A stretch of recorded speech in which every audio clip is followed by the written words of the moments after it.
Mr. Speaker, count number 2 was abuse of office / gross misconduct. Mr. Speaker, this matter was fairly emotive. The allegation was that the governor had abused power and authority by delegating the management of the county affairs to the First Lady of the County of Wajir.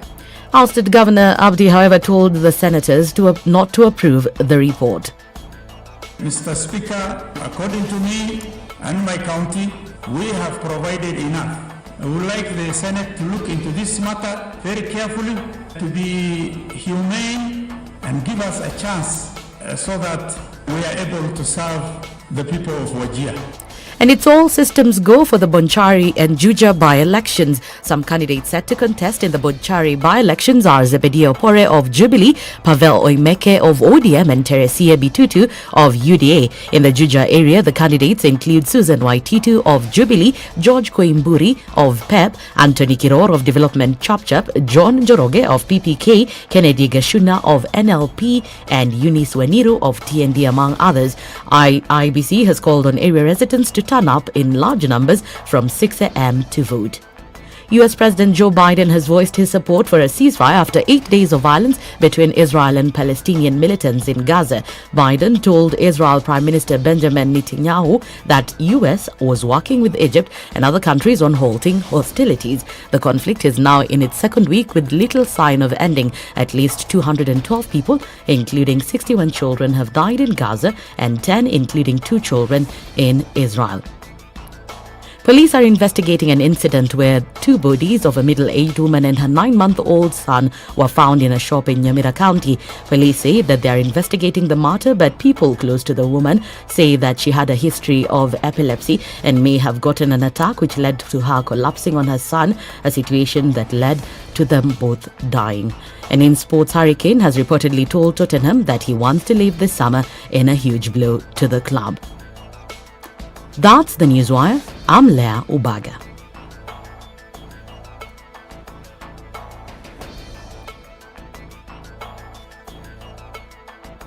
It's already looking crazy this Tuesday morning, and we see some heavy traffic already on Mombasa Road today, coming from Cabanas.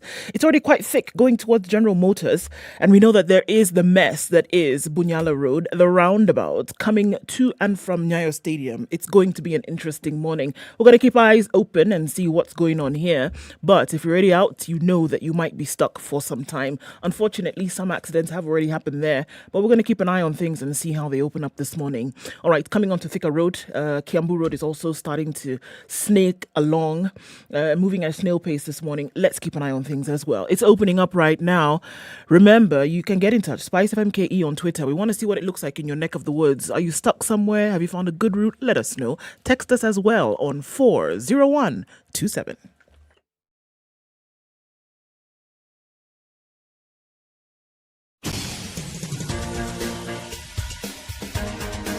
This is The Situation Room, the home of hard-hitting political commentary and penetrating insights about the state of the nation. This is a talk radio experience like no other. The Situation Room, a place for hard truths, debates, and elevated conversations. The Situation Room, witty, political, engaging, deep, controversial. In the room, we have C.T. Muga, researcher, academic, seasoned political observer, a fountain of wisdom in these politically uncertain times. Ndu Oko, Nigerian by birth, Kenyan by choice, communications expert, Pan-Africanist, a truth seeker and believer in people power, and Eric Latif, agent provocateur, the man in the chair, seasoned journalist, news hound, a man who believes in punching up, not down.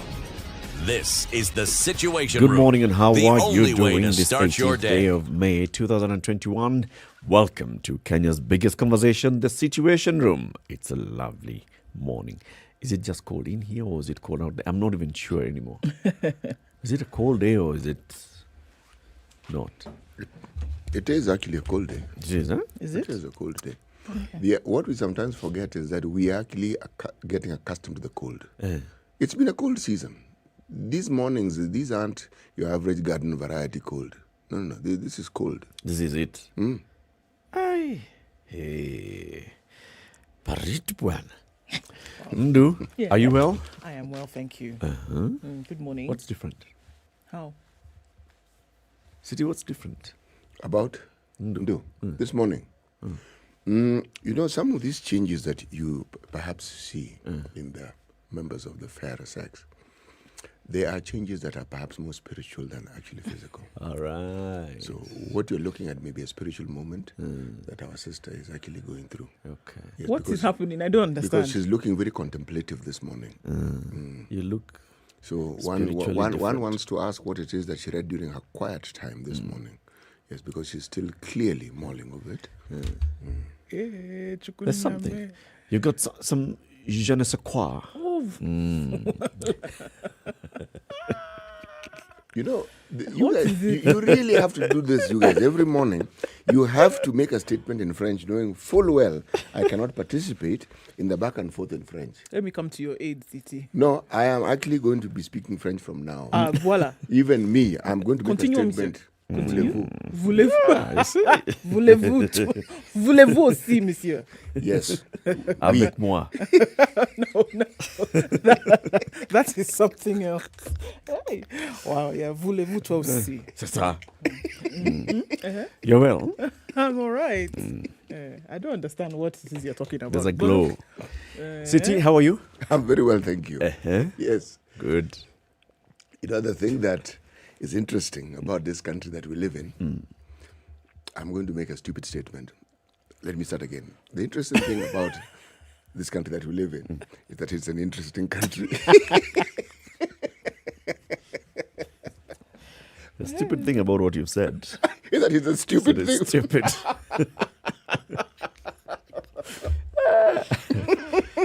Hey, welcome to the show, everybody. Today, Bonchari residents, voters, are going to the ballot. That is not all. Juja voters are also going to the ballot, and various other wards in the country going to the ballot this morning to elect their representatives. As they do that, some residents of Wajir are celebrating, and some residents of Wajir are not happy because their governor has actually been impeached, and that impeachment has been confirmed by the Senate. Yeah, some gain, some lose. It's always the nature of things. Well, I know. We'll have conversations about what's happening in the country in all manner of ways, in everything else. The BBI issue, the by-elections, the COVID-19 situation in the country. Let's start there, shall we?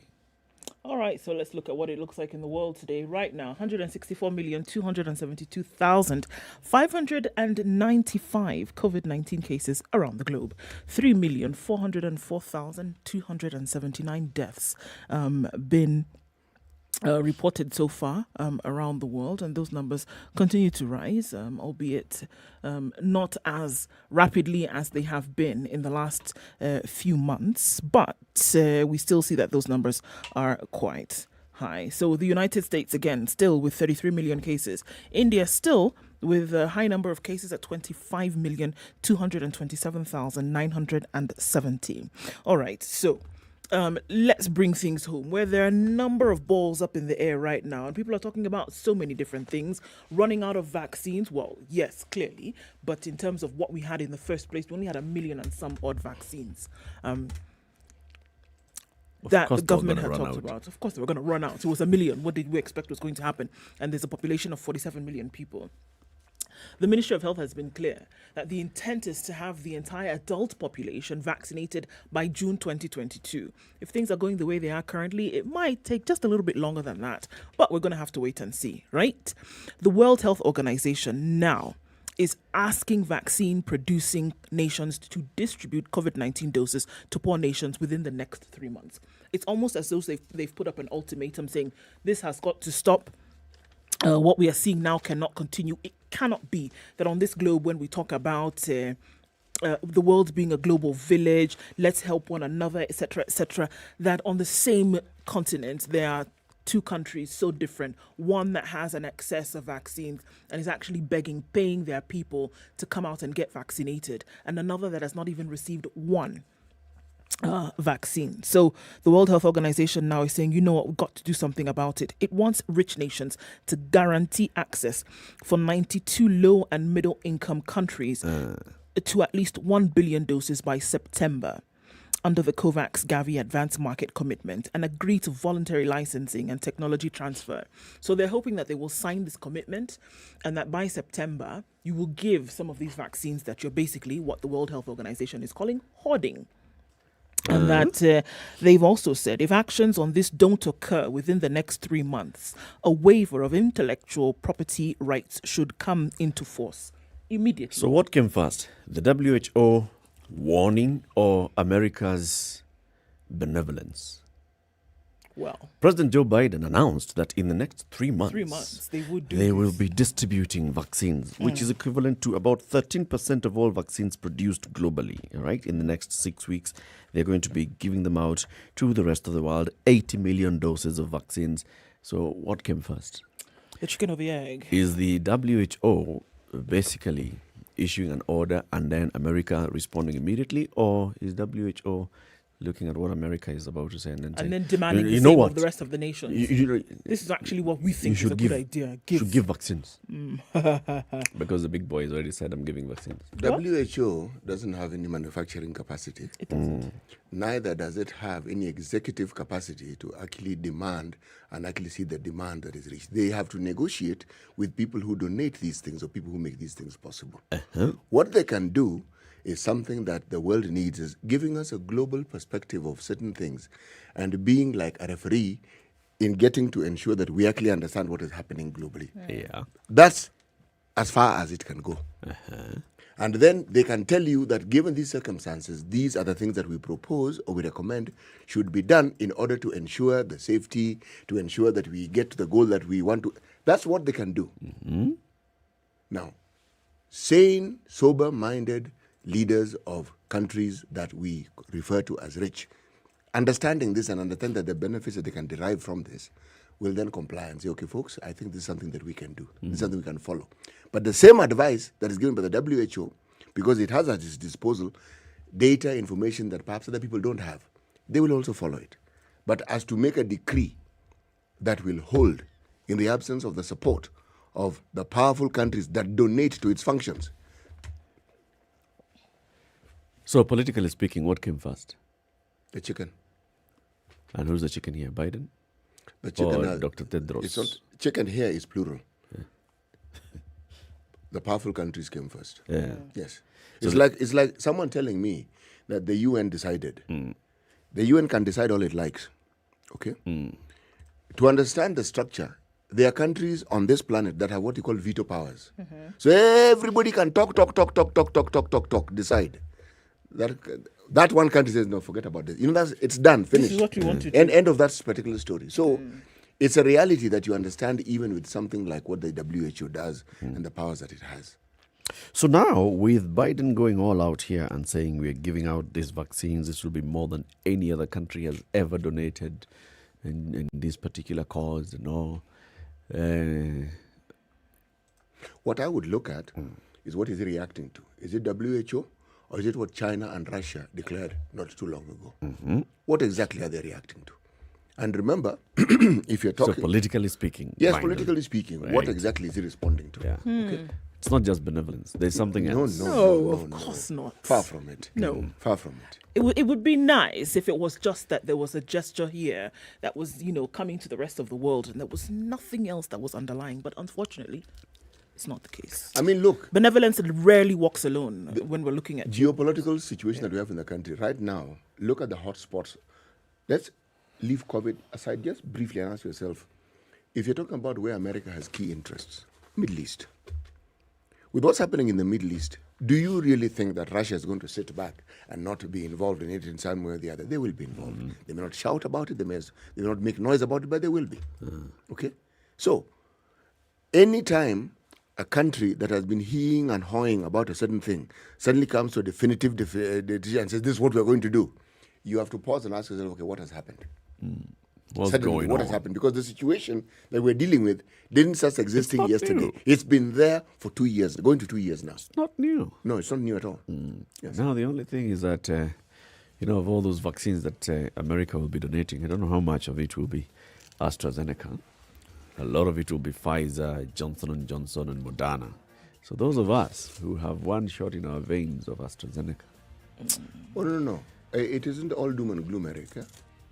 Research does not indicate that if you use another vaccine, that the adverse effects will be catastrophic. In fact, if anything, there isn't evidence to show, conclusive, definitive evidence to show that it is harmful.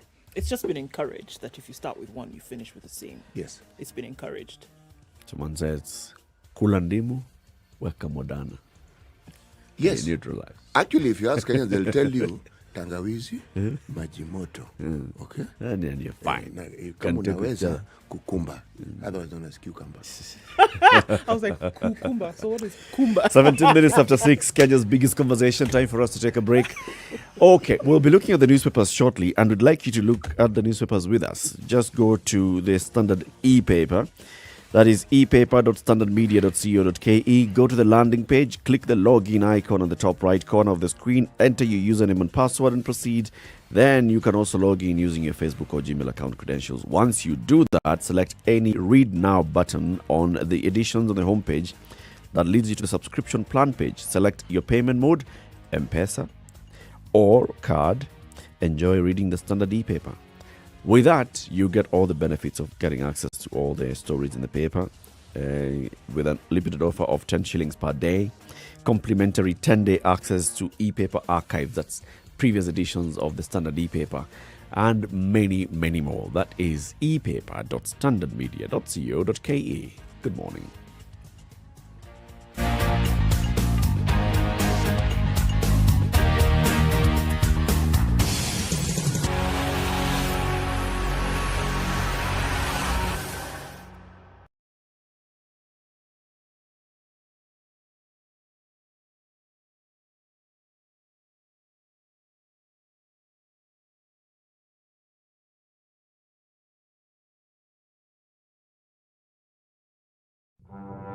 Have you seen them?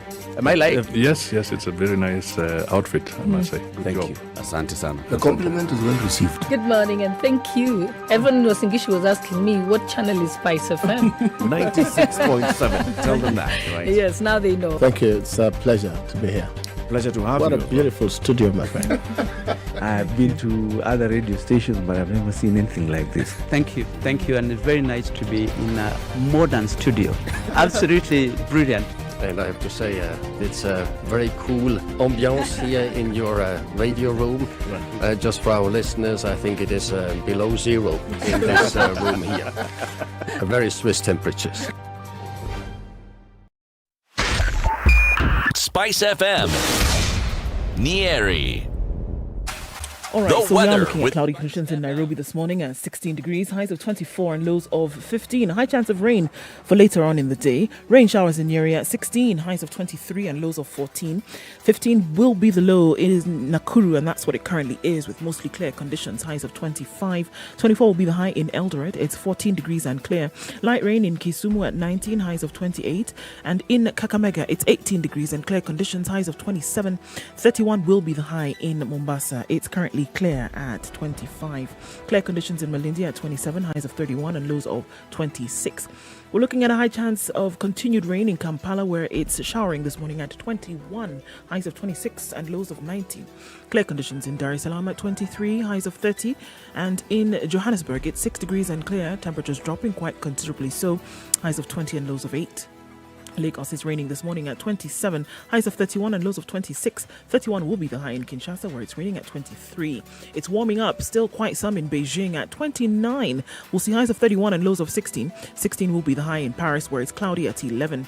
And London is clear at 9 degrees, highs of 16 and lows of 9. 18 degrees, a warm night in New York. It's still Monday night. Coming into Tuesday, we'll see highs of 25 and lows of 14.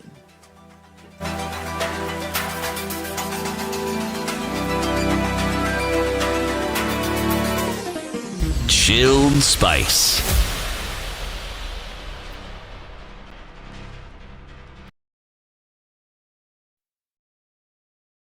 Mature, intelligent talk every morning. Spice up yourself.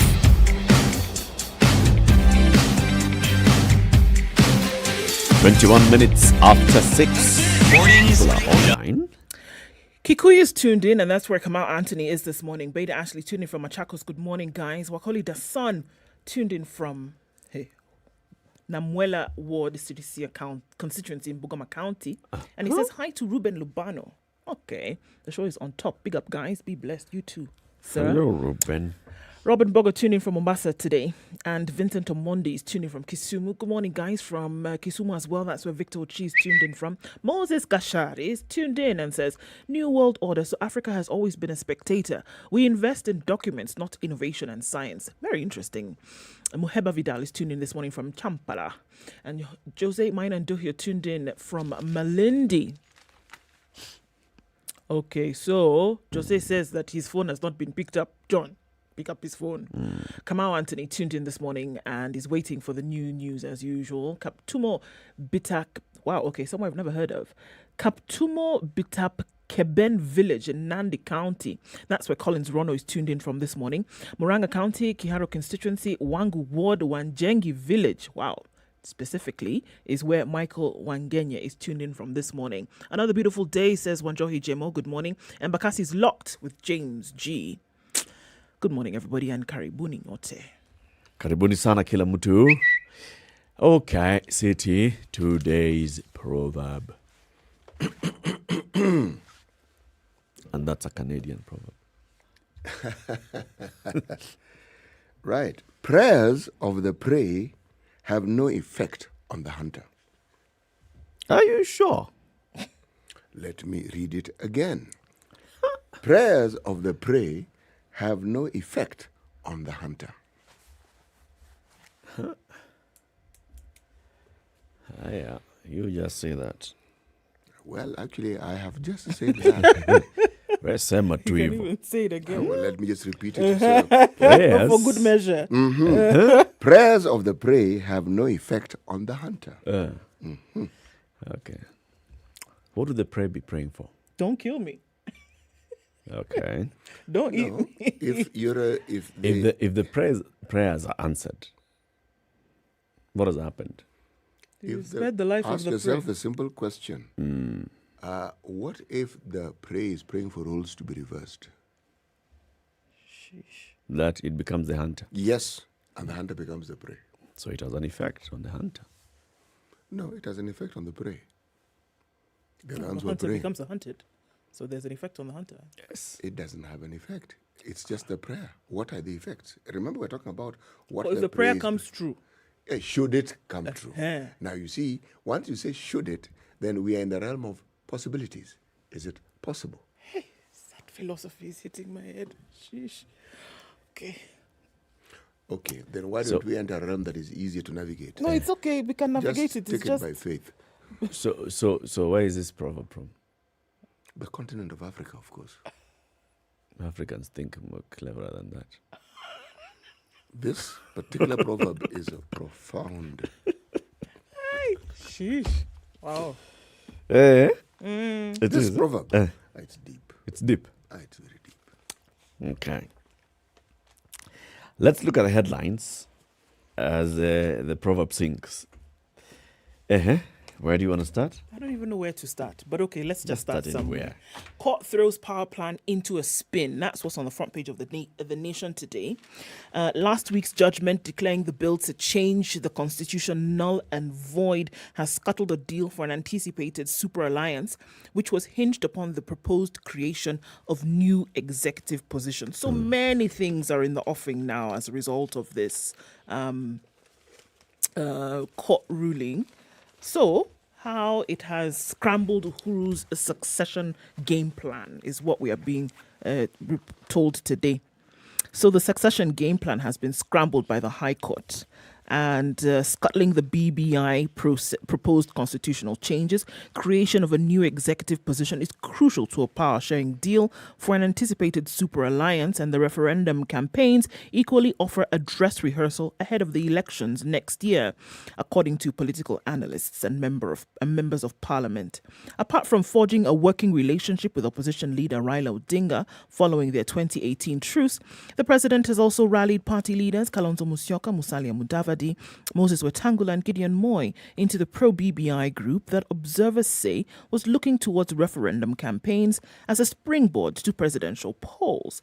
It would seem that this story is already locking this out as then failed. It's not going to happen because of this ruling. We don't know what will happen in the process of appeal, but it would seem as though all those plans, all those dress rehearsals and preambles have now been cancelled and it's not going to work. According to political analyst Javas Migambo, the president's influence has been greatly diminished and the open political check he had has been closed. So it would seem as if every plan they had... Read that statement again. The president's influence has been greatly diminished and the open political check he had has been closed. First of all, did he have an open political check? In the first place, what? And secondly, the powers that have been diminished, which are these powers? To do as you like, as it were, which is what is basically being said here, that you can kind of, Did he have an open check? Yeah, I'm asking, did he ever have an open check with the constitution that we have? No. Yes, with the proposed amendments to the constitution that he was, well, now we are told he wasn't, that he allegedly was spearheading, right? He had that open check. Guys, I'm taking us to a referendum, and that referendum will usher in this new constitutional dispensation, and there will be this kind of spots. And this is how I propose that you share the spoils. And, you see, I'm pushing through with this. I can push through with this. If you guys don't want, I can just, hold back. That isn't an open check, Eric. That is the request for a letter of credit. Because you are actually proposing. You're not giving. When you have an open check, you simply just write what you want and things move on. That's what it seemed to be. That's not what he was doing. That's what it seemed to be. If that is what he was doing, then the truth of the matter is all these processes that we're talking about, okay, whether the court said this or that, or parliament said this or that, or the Senate said this and that, wouldn't have mattered. That is now an open check, meaning carte blanche. She just moves. You see? Hey. Well done, CT. Good job. What, you guys understand Italian? Carte blanche is actually French. Well done. Good job. You were saying? Go ahead. I was saying that is what an open check means. Open check means you can write anything in it and it'll go through. That's what it means. He never unlimited resources. Okay, so what is being implied here is that unlimited machinery, unlimited resources, unlimited willpower, unlimited support. He had it. To do whatever he wanted to do. He still has it. And I actually don't think it has been closed. He still has it. And I'm saying he has unlimited resources. What I'm saying is that it is not. It's his officers who have gone to court to ask for a stay of this order. It's his officers. State officers. Yeah, it's his officers who have also gone to court to appeal. It's his machinery that would go out and campaign for this.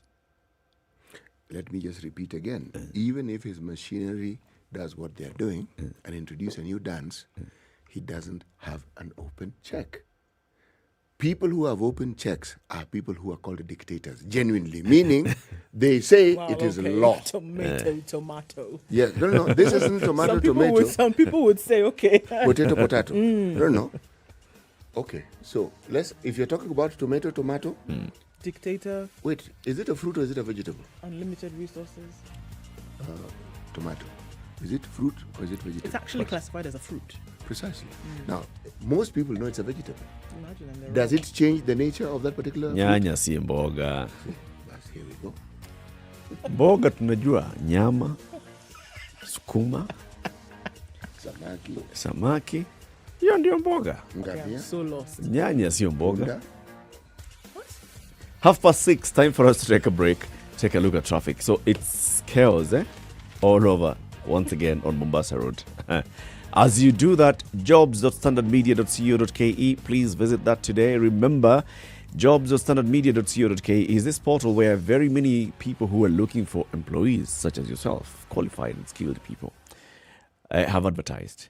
Now, go in there and subscribe for job alerts. You'll be receiving alerts whenever a job that suits you is advertised. Today, very many jobs: manager, newspaper in education, the Standard Group PLC, International Maize and Wheat Improvement Center is looking for research associates. We'll be having somebody from the Standard Media Group to come and tell us more about this particular portal. what we've seen so far, the idea behind it, and what is intended to be achieved, and how you can take advantage of jobs.standardmedia.co.ke.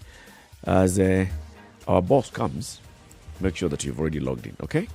Good morning.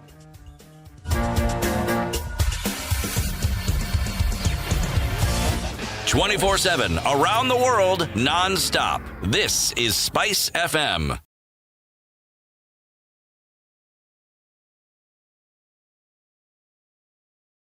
For many of us, home is a place where we find our inner peace. A place where we find the most comfort. A place where we recharge. A place where we create laughter and all the good memories. But most importantly, a place where we all belong. At KTN Home, we believe there is something for everyone. So catch all the comedy, telenovelas, Nollywood, music, sporting action, kids shows, documentaries, movies, dramas and reality shows. All to make you and your family feel right at home. You can also stream live at www.standardmedia.co.ke/KTN Home/live on your favorite device. KTN, welcome home. Classic soul, R&B, smooth jazz, neo soul, and section of the road has been closed off, right? Sorry, without any warning again. But this means that you cannot use that particular section of the road. If you're coming from town, it's going to be a little bit of a mess right now, and you must go round. A lot of folks are coming then from Upper Hill. Probably a better option for now. But for those who didn't know, you're stuck in that traffic this morning, and it's going very, very slowly already. It's jam-packed at this point and not moving, and you can't get out. So if you're already in, it just needs some patience to sit through it. If you've not approached it just yet, at the Nyayo Stadium roundabout, turn off onto Langata Road, go towards Aerodrome Road, and then also you have the Bagadi option. Use that. The Southern Bypass also, it will be very good this morning. Eastern, going through cutting off at Taj Mahal, going towards Outer Ring, or using the Eastern Bypass, also an option for you this morning. It's moving a bit slowly in some parts, but not too crazy. Kiambu Road, coming onto Thika Road, also is slow right now. We're seeing quite the heavy traffic situation this morning. Let's keep our eyes open, guys. Wits about, shall we? SpiceFM on Twitter. That's how you can get in touch. You find a good route, let us know in good time so we can share with everybody else. Text as well, 40127.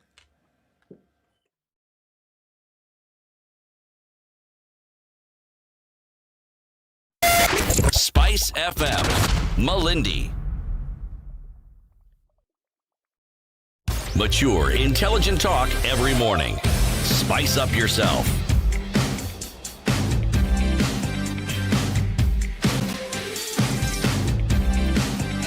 Mornings done right. Okay, 26 minutes to 7. So, people have been receiving SMS. Remember I told you I received my first SMS on Huduma number last year.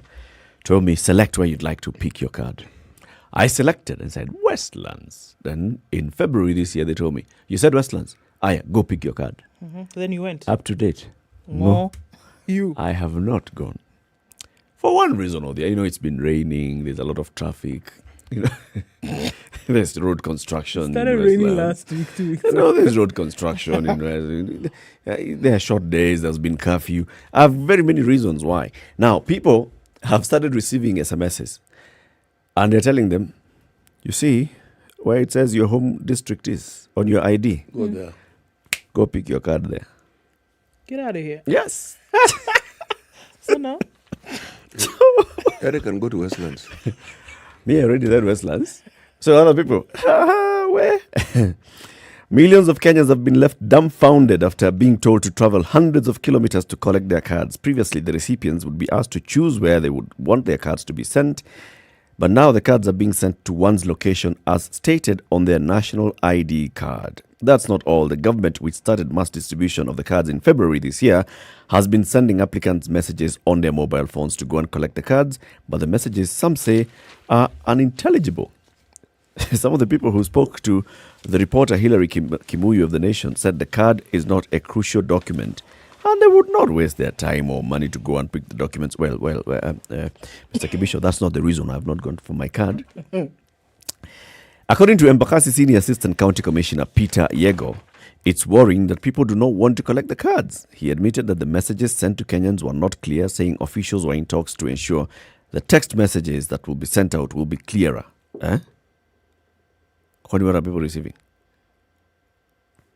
The text messages are not clear. Yes. Unintelligible. Are there examples? None on this particular story. I'm wondering, have you received any kind of message and it's not clear? Please share with us what you've received. Okay? So, that's a whole issue. People have received messages. People are not responding to these messages. People are not collecting their Huduma number cards. Now, the government is wondering, so what do we do?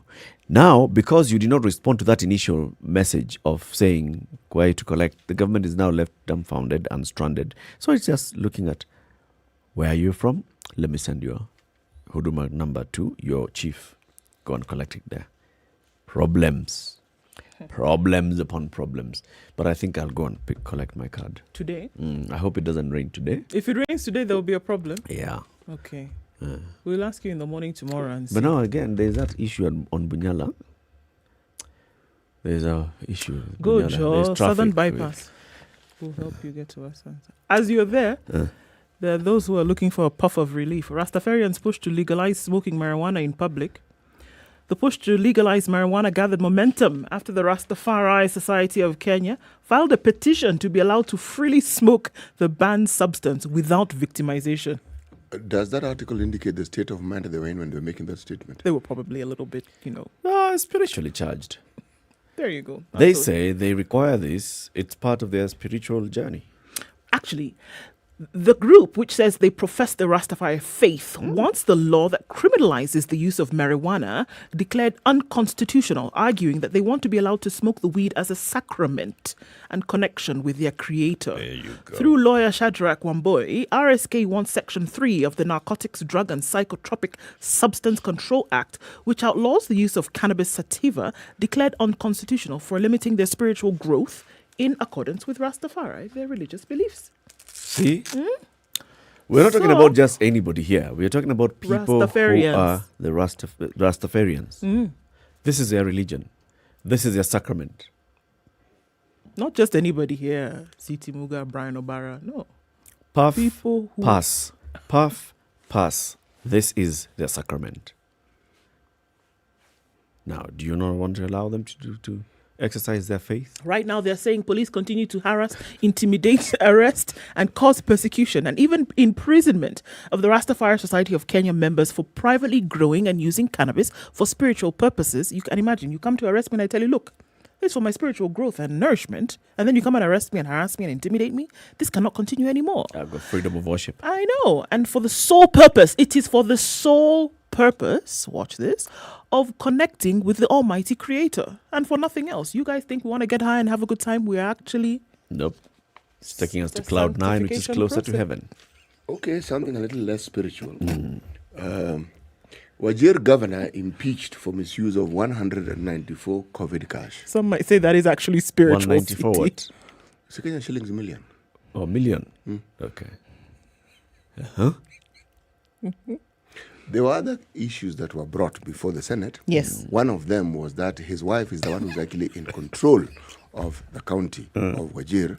But the committee that was dealing with this issue said the evidence that was tabled before them and the accusation did not actually tally. So that one they pushed aside. They pushed aside. However, they did find that he, by misusing this 194 million COVID cash, had actually endangered the lives of his people.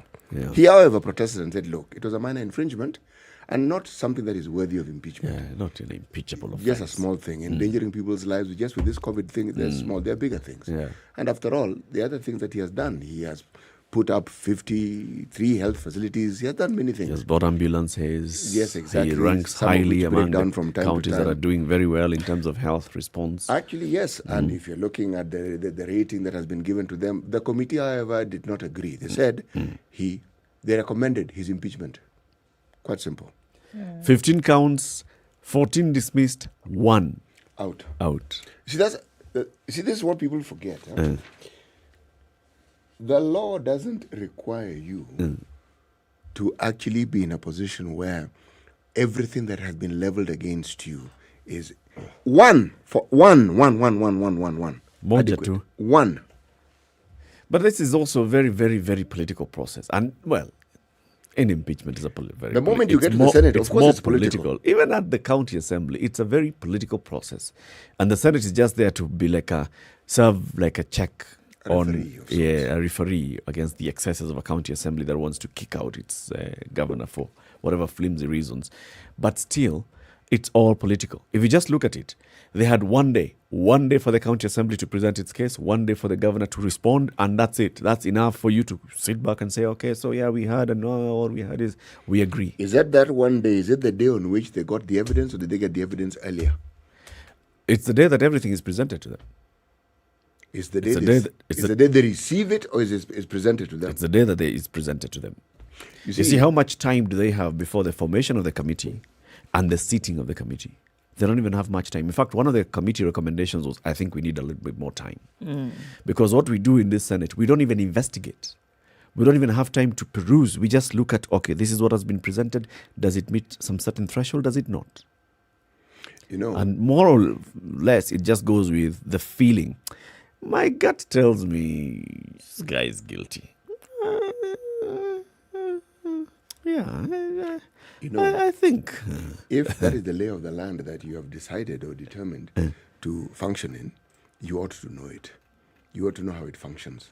It's a game. You really ought to know. Don't hit the player. Yes, you cannot now say, it's chosen. By the way, these things aren't. You volunteer yourself to be a candidate. Okay? You're not forced, you volunteer. Free.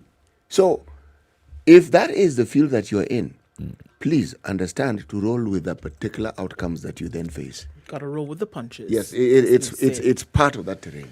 This is it. If you do not want to deal with that, there are other things you can be doing. Yes. And keep yourself busy. There are many things you can be doing. You can, for instance, play football, video games. You can invest. You can be a supplier to the county government. Yes. Whoever is governor, shauri yake. Yes. You only know that if he's impeached, bahati mbaya kwako. The problem isn't even the Senate.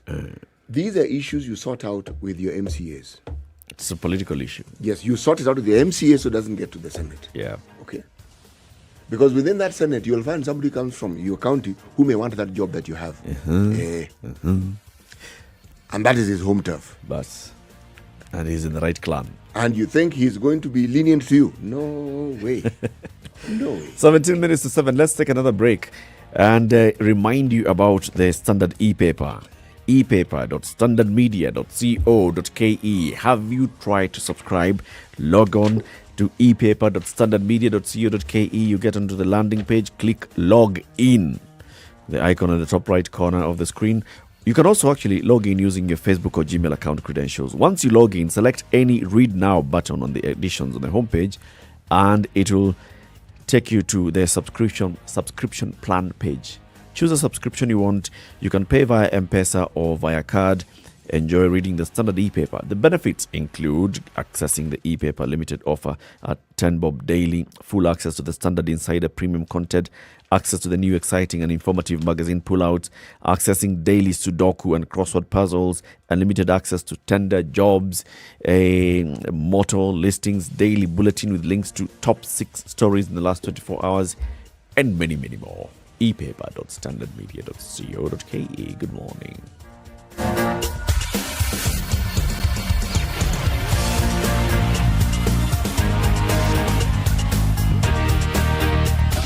24/7 around the world, non-stop. This is Spice FM.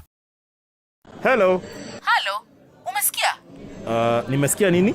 Hujasikia habari? Hebu acha nikuambie. Kile kimetokea. Hello? Hello? Hello? Don't wait for hearsay. Dial *550*1# to read the Standard e-paper from the convenience of your mobile phone for only 20 shillings from your telecom line, and stay up to date for a reliable source with over 100 years of experience with no additional data charges.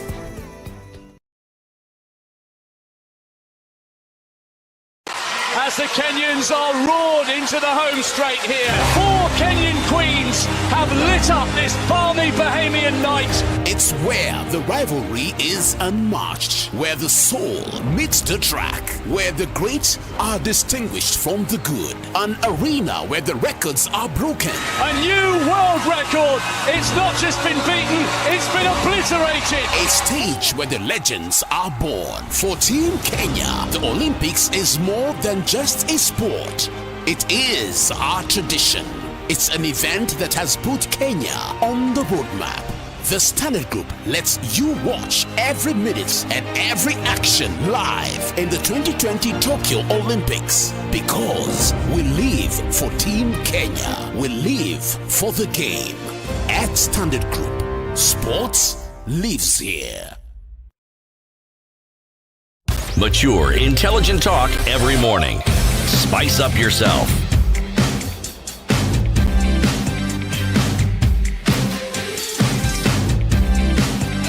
Mornings done right. 94.4 Spice FM. More headlines. So there's a new health budget, and it hopes, and probably. Okay, so let me start again. The new health budget kills hope for the UHC. So Kenya has set aside a paltry 15.4 billion shillings for COVID-19 fight in its expansive 3.6 trillion budget for the new financial year, exposing the country to resource constraints in case donors bail out. So this leaves the country at the mercy of donors yet again, and other development partners in funding vaccines and other major interventions in the fight against the global pandemic. So it was hoped that the health sector would get a boost, a shot in the arm in this new budget, because it was clear that when COVID came along, the country, probably even before that, right, CT, that the country was just not giving enough when it came to healthcare. Right? So then apparently COVID came and opened eyes just a little bit wider and said, look, we hope that in the new budget, we will see that more has been allocated to health. Well, sorry, because it has not. And countries around the world are freeing up resources for health and healthcare. But it's seen that the budget expenditure has ballooned by nearly 300 billion in the new fiscal year and is focusing on repaying interests on debt rather than on development of certain things that are needed in the country, health being one of them. 121 billion is the amount that the health ministry has been allocated in the 2022 financial year, 2021-2022 financial year. A near flat growth compared to the 119 in the current year. And so there's been an increase of 2 billion shillings. And so it looks as though with this, UHC that was hoping to have been rolled out properly in the next 12 months is not going to be able to do that, as it were. So the new budget looks like it will not be development friendly. Why am I not kind of surprised? I'm not surprised either. Kind of, not sort of, kind of not surprised. The Uhuru Swan song, what could go wrong in his last full year budget? So, this is going to be the highest ever budget that this country has ever even imagined. It's going to have sort of the highest ever deficit we could ever have imagined. It's a final budget of a president who is living after 2 terms in office. Yeah. What he puts out there as his final projects and where the kind of things that he wants to fund, what is going to be considered like his legacy. All right, so this is his legacy project, his legacy budget. Unforeseen vagaries of the COVID-19 pandemic and a heated political environment, experts reckon could put paid to his ambitious mega projects. So people are already concerned that there is likelihood of VAT to be levied on ordinary bread. Import duty on imported gas, 25%. 15% excise duty levied on imported motorcycles. 20.99 shillings per kilo of sugar confectionery not containing cocoa. 209 per kilo of white chocolate. 5,000 shillings per kilo for products containing nicotine or nicotine substitutes. These are the likely impact of the budget as it comes. So things are going to be tough. And it looks like they've been immediate, right? Yes. Yeah. And if you look at all those things, they come in, and then you look at one of his legacy projects is in the big four is healthcare. If healthcare does not receive adequate financing to basically roll it out from what we had as a pilot project in 4 counties. Okay, so what happens? If manufacturing is not going to get a substantial injection of money in this budget, so what happens? Are we going to just have those tangible physical projects like roads and houses as being the things that are going to be financed mainly from this budget? Kenyans are going to pay for this one. I mean, there's no other way to say it just as clearly. Kenyans will pay for this budget. You know, this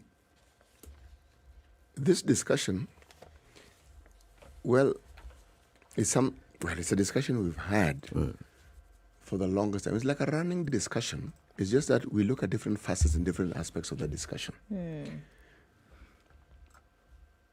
If you're talking about legacy projects, you cannot entrench a legacy in a year.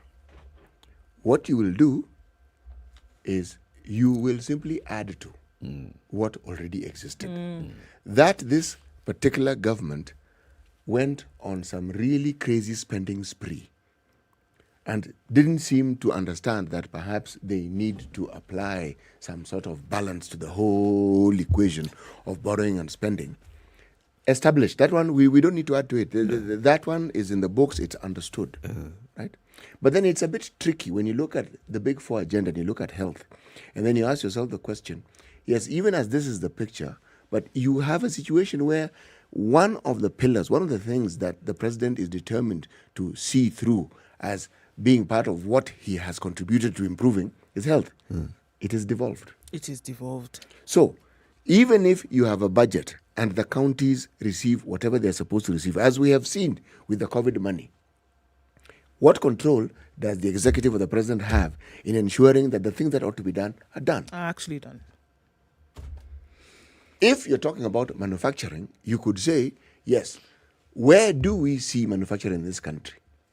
Which counties are actually involved in manufacturing? Does it fall under the category of things which are devolved, or is it something that the national government has a say in? What am I saying? Even if the national government has a say, the say begins and ends with controlling the funds. But the moment those funds leave the exchequer and they get to where they're supposed to go, they do not have any control over that particular money. So when we talk about the agenda and we talk about achieving it, the question that comes to mind, given the polarized way in which our country actually functions, you know, we have independent institutions within independent institutions. For instance, you have a county system, independent. Within the county system, there are what we call loosely cartels. That's an independent institution. Within the cartels, you have other quasi-cartels.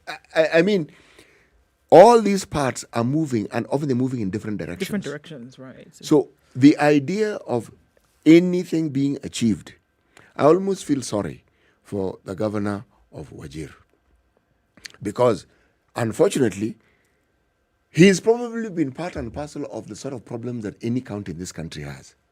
But somehow he and his MCs did not see eye to eye. So they were going to find a way by hook or by Yes, crook to get him because out. if you ask me, what prevents other governors from receiving the same fate is they seem to have found a formula of working with their MCAs. Yeah. Because it's the MCAs who will get you kicked out. In fact, the Homa Bay Governor, Kajwang, said this. If you went to all the counties, you will find issues of, question here or there on how money has been spent in response to COVID-19. This particular one has ended up here. But the truth be told, if all governors were actually, if we was to say that this is the threshold, then let's just have by-elections in all the 47 counties. And move it on. Well, in 46, Nairobi does not. Doesn't have Those things. Yeah, let's have by-elections in the 46 counties. That's what I was saying. That's the solution. There's a story here. Well, go ahead, yes. go ahead. Okay. Mortuaries suffer burden of unclaimed bodies despite anguished search by kin. So the story here is talking about that there are rising number of unidentified bodies, unclaimed bodies in public morgues. And this is raising concern for the people who are actually running these mortuaries because people end up in a mortuary. Kin are not identified. Kin don't even come to look for their person. And so mortuaries are wondering, so what do we do? What do we do in this particular day? The requirement is that after 21 days, if a body remains unclaimed in the mortuary, the hospital is allowed to dispose of it. Now, as human beings who work in a hospital, you still do not want to just go ahead and just keep disposing. But 21 days are over, dispose.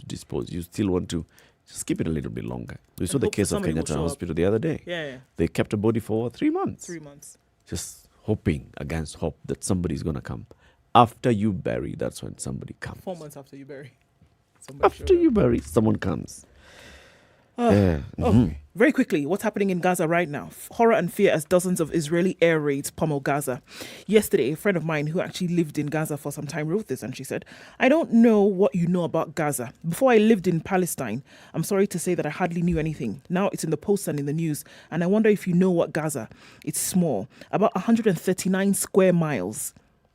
Almost 300 kilometers. That's how big the Gaza Strip is, or rather how small in this case. It's about the same size as a small state in the US.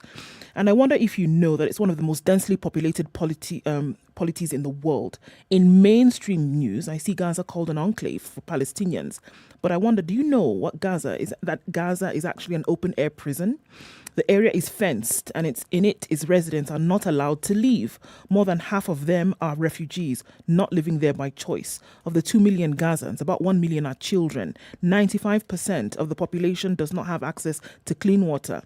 This is the Gaza Strip in the news. This is the Gaza being bombed. There are no sirens, no warnings, and there is nowhere to hide. So we're wondering if anybody knew that this is the strip that we're talking about, a very small piece of land where people cannot in this case, live or leave. And that's the horror and fear as dozens of Israeli air raids continue to pummel Gaza day after day with no warning. And it's getting uglier by the hour. The world is talking, the world is seeking some solution to this particular problem. The world is looking at what can we do to address this. We call an urge for restraint. We are asking the two sides to come together to see how Netanyahu was not shy in his statement, and he said, look, the campaign against the terrorist organizations is continuing with full force, and we will take time to finish. The history of these issues around Gaza is they're often forgotten. One could even argue that what we refer to as modern day terrorism, was born in this particular situation. The unfairness that was witnessed, the feelings, the issues that remained unresolved for the longest time, and they simply multiplied and multiplied. And now they become generational. Oh, yeah. So when people talk about culture, this particular culture of resistance is something that has entrenched itself in this particular area. But the thing that is of significance, it has been exported. There are other people who've gotten to feel and think that there is something that can be done that isn't being done, and that there are people who are actually being targeted. Now, whether that is true or not, if people feel that is the case, unfortunately, that will be their truth. Yeah. There are those who are, of course, enjoying this. I can imagine there are some quarters in Iran that will be sitting back and saying, Katambe, kaende. Others in Yemen, for example, who would be saying, see now, see, look. You've been there, done that. Look, let's see how this one unfolds. It's an unfortunate situation, what's happening in that region. And one can only hope that the world actually stops sitting back and takes direct action. If it's calling the two leaderships together, let them do that. The conversation continues right here on SpiceFM. Good morning, it's now 7 a.m.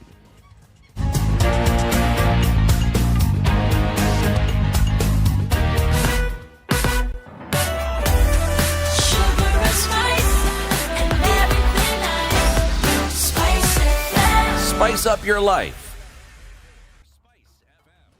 The latest news from around the world. 94.4 Spice FM. Good morning, this is the Newswire. I'm Leah Ubaga.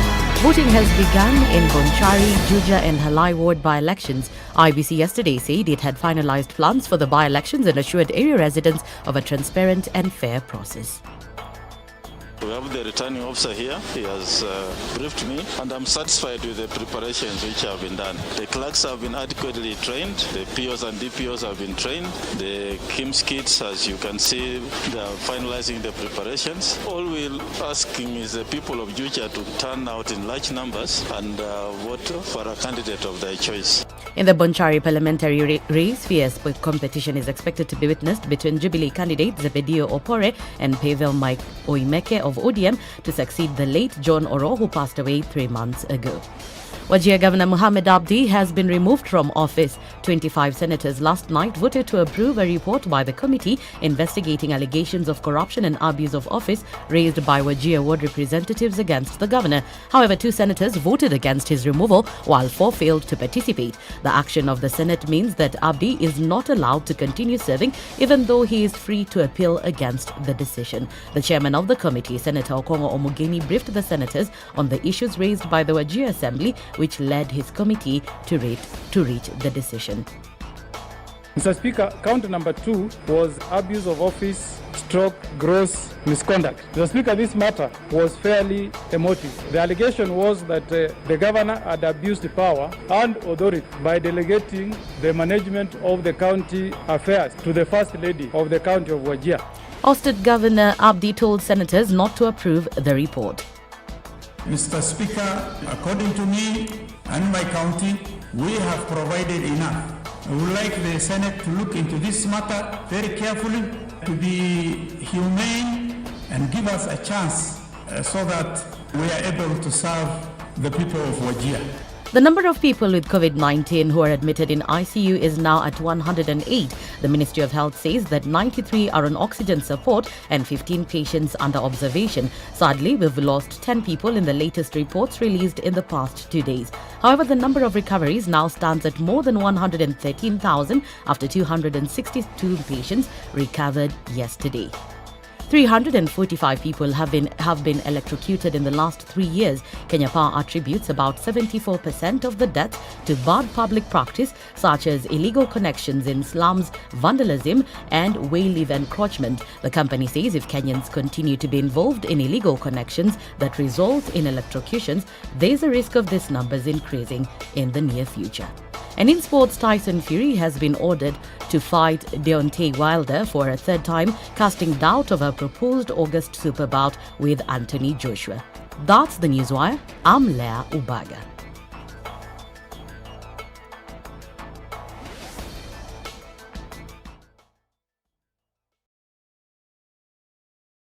Okay, so Langata Road is looking a mess already, guys, and we have traffic backed up all the way to Huru Gardens today. That's where it starts, and likely as more and more people get on the roads this morning, it's probably going to tail back then towards Bomas and the turn-off then from the Multimedia University is also looking pretty slow. So guys, you need to brace for this one. If you're using the Southern Bypass, you might get stuck on Langata Road just a little bit. But I also understand that getting off Mombasa Road, the Southern Bypass is also providing a good avenue. So it looks like that Tuesday where things are going to get a little bit crazy.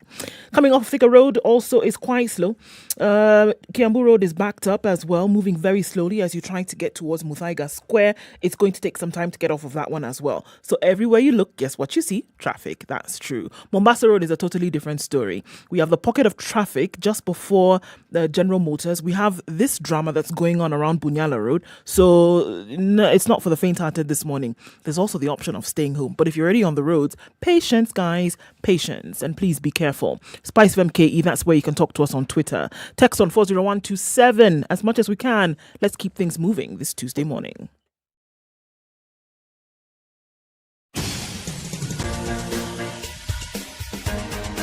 This is The Situation Room, the home of hard-hitting political commentary and penetrating insights about the state of the nation. This is a talk radio experience like no other. The Situation Room, a place for hard truths, debates, and elevated conversations. The Situation Room, witty, political, engaging, deep, controversial. In the room, we have C.T. Muga, researcher, academic, seasoned political observer, a fountain of wisdom in these politically uncertain times. Ndu Oko, Nigerian by birth, Kenyan by choice, communications expert, Pan-Africanist, a truth seeker and believer in people power, and Eric Latif, agent provocateur, the man in the chair, seasoned journalist, news hound, a man who believes in punching up, not down.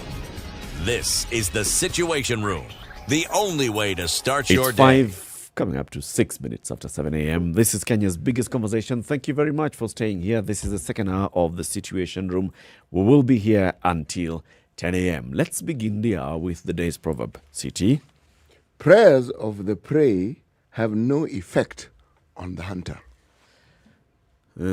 Prayers of the prey have no effect on the hunter. And simply because it sounds cryptic, you said it's deep. Well, that's my interpretation of Actually, the first steps to something being deep, it has to be cryptic. Or should we say, the first steps to something being cryptic, it must be deep. Okay. You guys are having a moment. It's understood. Have you come around to understanding that proverb? Because I'm not getting it. That's the beauty of proverbs. There are some you get, there are some you don't. There are some you actually don't get at all. You'll have the aha moment at about 3 p.m. and then you'll send me a message and say, Ndu, I got the proverb. No. With Eric, I think you really are misjudging Eric here. He might actually get this one next year.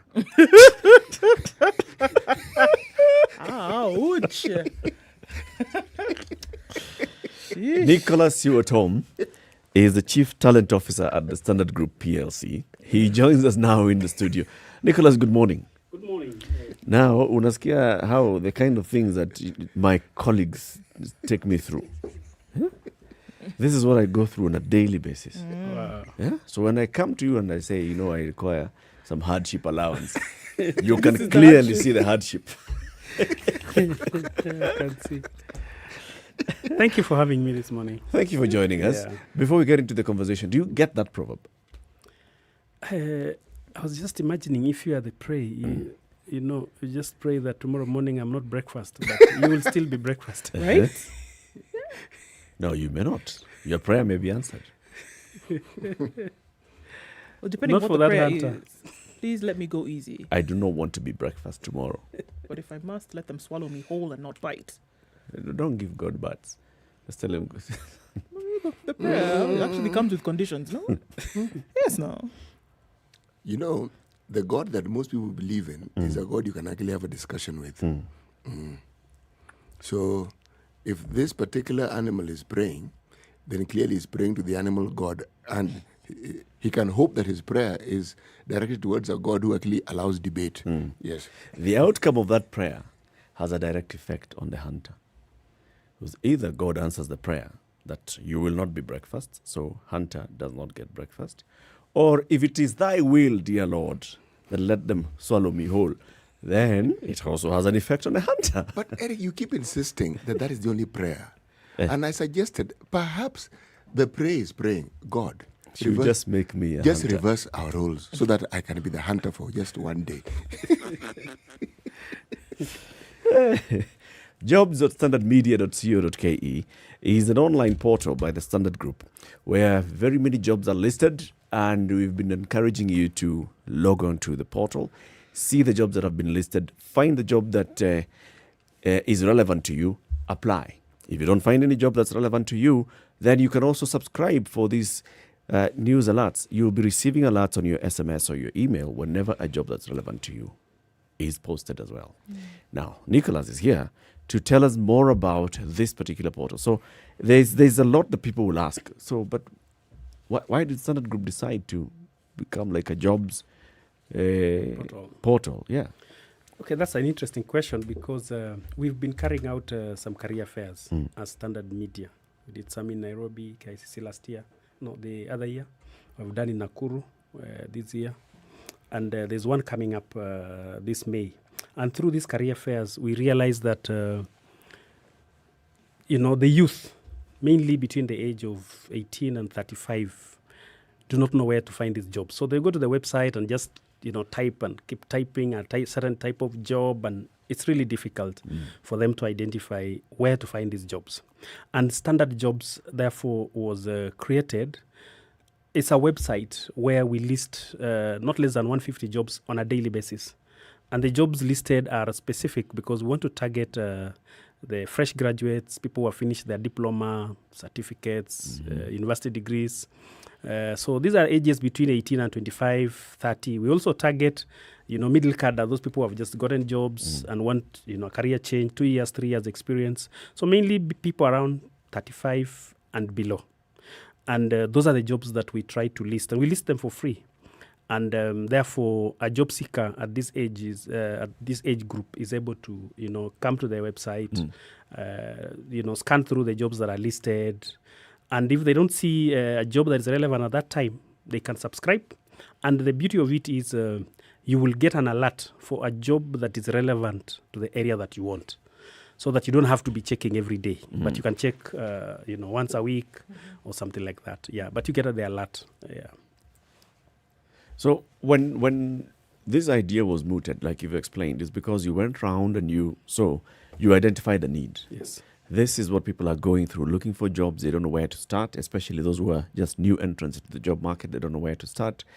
Do they then get to know how to apply? Because if you actually don't even know where to start from in searching for a job, it tells you that even when it comes to finding a job, teacher, McKinney, Cambridge curriculum, or debt recovery manager, or cash and trade procurement analyst 1, who is being looked for by Citigroup, it's a permanent job.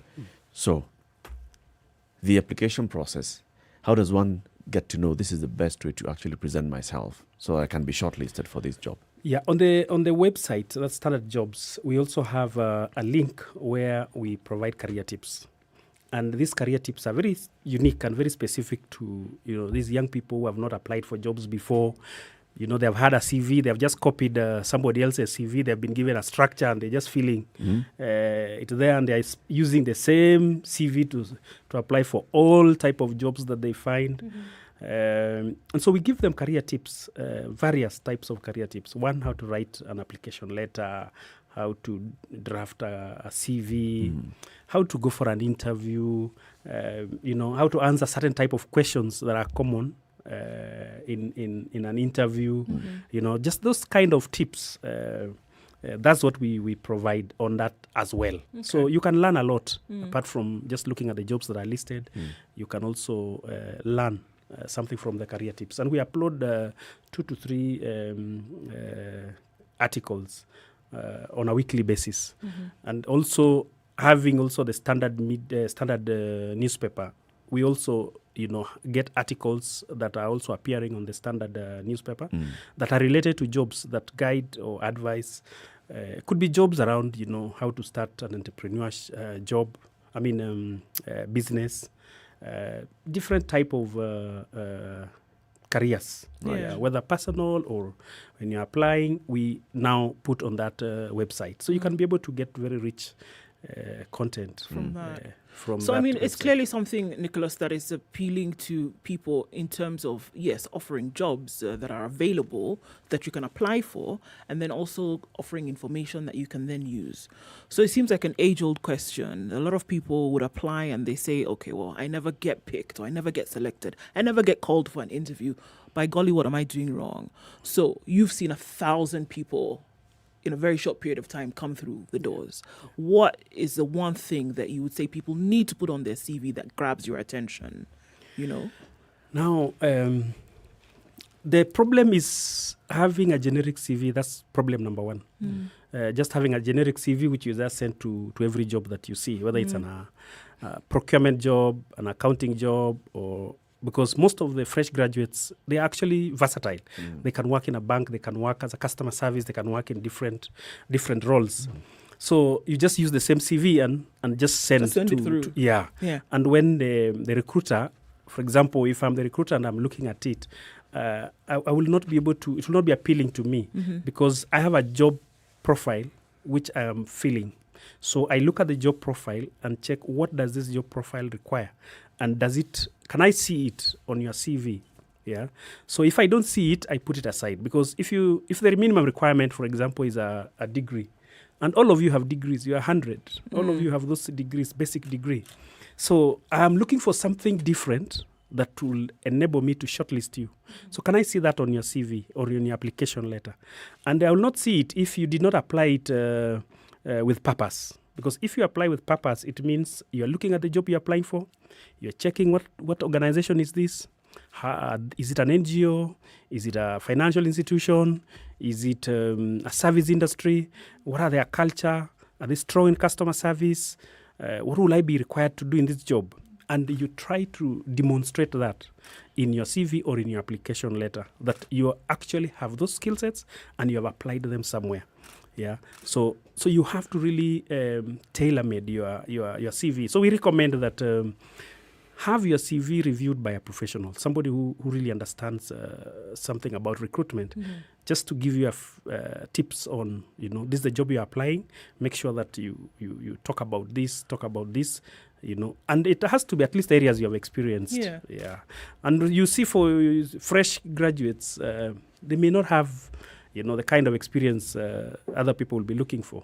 And employers don't look for that serious experience. They're just looking for any opportunity that you have had. You volunteered, you have engaged yourself in campus or during your assignments, during your internships, attachments. You have to pick some things that you are able to do that you can relate to this job that you are applying. So then you stand out.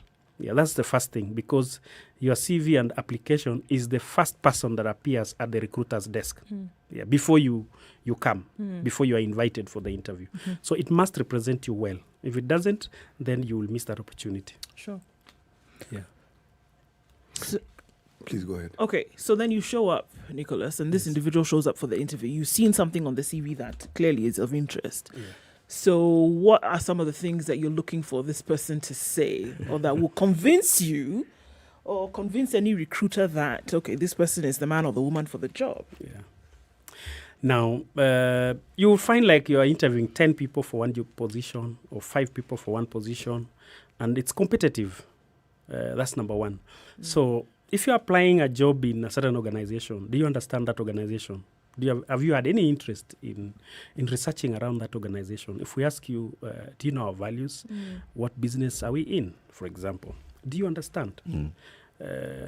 If you can expound that, then you stand a better chance. Some people will go to an interview and they don't even know what that organization is all about. No clue who this is. No clue, completely. And you get surprised. So why did you apply to come to work for us? Yes. And learn on the job. You have to understand our culture. If we are customer-centric, you have to really be passionate in terms of giving examples that show that you are somebody who is a customer-centric person. You get concerned about the customer. Yeah, if we are innovative, you must show that you are innovative in the way you have been, and you want an opportunity to be given to you.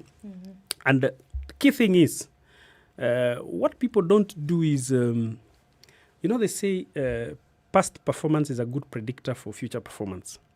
So you have to show me through an example, because we will ask you, tell me a time when you have been innovative at whatever you have done, in college or when you are in your internship, because you will have given me an experience that I went to internship in this place and this place. So give me a time when you are innovative during those 3 months you worked there. Tell me what you did, what was the task, what was the outcome that came out of what you did. It's a problem that you identified. Then, through that, you're trying to explain to me, and I'm trying to now see, wow, I think this person can demonstrate that he can be. So I rank you and rate you. And another person comes and I ask a similar question, and he gives me his own answer. Example. Now, some people don't think through such things, because they have not looked at the skills that are required in the job. Because I'll ask you questions that are related to the skills. If I say communication skills, or customer service, or problem solving, or analytical skills, you have to ask yourself, I always recommend that, have a portfolio if you're a job seeker. It's a serious job to look for a job. So have a portfolio of your examples of several skills that you can give 2, 3. Then now you tailor to that organization. And if you give 2, 3, then you can be able to demonstrate. Because you have the basic minimum requirement to do that job if you meet the requirement. You have a basic minimum academic requirement. Exactly. An interview, the way you're presenting, is like an exam. And the nature of exams, if you were to prefer to provide an exam, you are to prepare your students. Now, with this in mind, has Standard Media considered perhaps partnering with training institutions, whether it's tertiary, whether it's higher, to simply inculcate this very thing we're discussing in their students, whether it is, and not just when you're about to graduate, but maybe from year 1, year 2, year 3, because the interview processes that we subject these young people or these individuals to is actually unfair. It's completely unfair. You are asking them to be able to manage a process that they are completely clueless about. So when they prove to be clueless, it is appropriate that they are clueless, because there is nothing that had prepared them for it. Remember, our education system prepares you to pass exams. Exactly. Okay, and they pass that exam. Let me give you a case in point. Yes. When you study to be a teacher, for 3 years, I studied to be a teacher. Yes. Okay, they will teach you. They are psychology units. Year 1, year 2, year 3. They teach you. To year 2 and 3, they will teach you statistics, because they know at some point you're going to need to assess these students. Okay? And I think they teach it for 2 years because they figure out most people will not get it. I was one of the people who didn't get it first. I got it towards the end of my stay in the university for the undergraduate work. But the point I'm making is this. If you look at any discipline that deals with people, whether it is teaching, whether it is medicine, whether it is journalism, I'm giving those 3 examples. There are others. Ought it not be mandatory that one of the courses that they are taught is psychology, so that even as you interact with the people, you have an idea? Now, in that same vein, if you are teaching people to go out into the world and do whatever it is they're going to do, they're going to come into contact with people. And the first contact they will have with the people is a CV. Yes. When they're looking for a job. Exactly. Should they also not be prepared for that particular exam called an interview? Yes. That is my question. You're very right. And in universities that are really leading, they have a career department that takes students through that session. So you have a career master at the university, and then before students go for their attachments and internship, they invite professionals to come and talk to the students, because now, depending to which profession it is, could be marketing, could be whatever. So they invite professionals of that field to come and give students, talks from like the 3rd year. That happens quite regularly nowadays. So during these talks, this is the time when the students are advised on how to, reach out when they walk out to the job markets, and what expectations is there, because the people who are coming are professionals either in marketing or accountants or, those various areas. Mr. Siwaton, they are not trained educators or teachers. They are giving motivational talks. Yes. And it is useful, and I agree. But I am saying it needs to be taught. Yes. As a subject. It has to be taught so that it's inculcated. Exactly. When students are doing an exam, whether it's an 8 or from 4, something similar happens. Professionals are called in to give motivational talks. They are useful because people pick up things that more or less rejig their mind, and they figure, maybe this is what I want to do. It is useful. But it would be a lot more useful if it was against a backdrop of having been taught how to present this very same thing that we examine in our interviews. Yes, the motivational talk will not quite do that. Motivational talk will not tell you how to write your CV. No, it won't. How to present yourself. Not really. And even if it does, it's a one-off. Just comes and goes. Yes. When you're taught, there's interaction. Something will be taught, you can ask questions. They'll be practical. Yes, and you'll also be asked to present, meaning you will have had the practice of your CV being examined. So by the time you're actually out looking for a job, you have a very clear idea of what it is that you as an individual can present. Yes. Yes. That's a very good point, because when you look at even interviews alone, there are various types of interviews. Yes. So you're invited for competence-based interview. What is it? It's a technical term. And now, so if you are a graduate and you don't know what this is, unless it has been taught, so unless it's placed as a unit before graduates go into, undergraduates go into the market, because there are different types of interviews technically, and the way you're interviewed is not the same.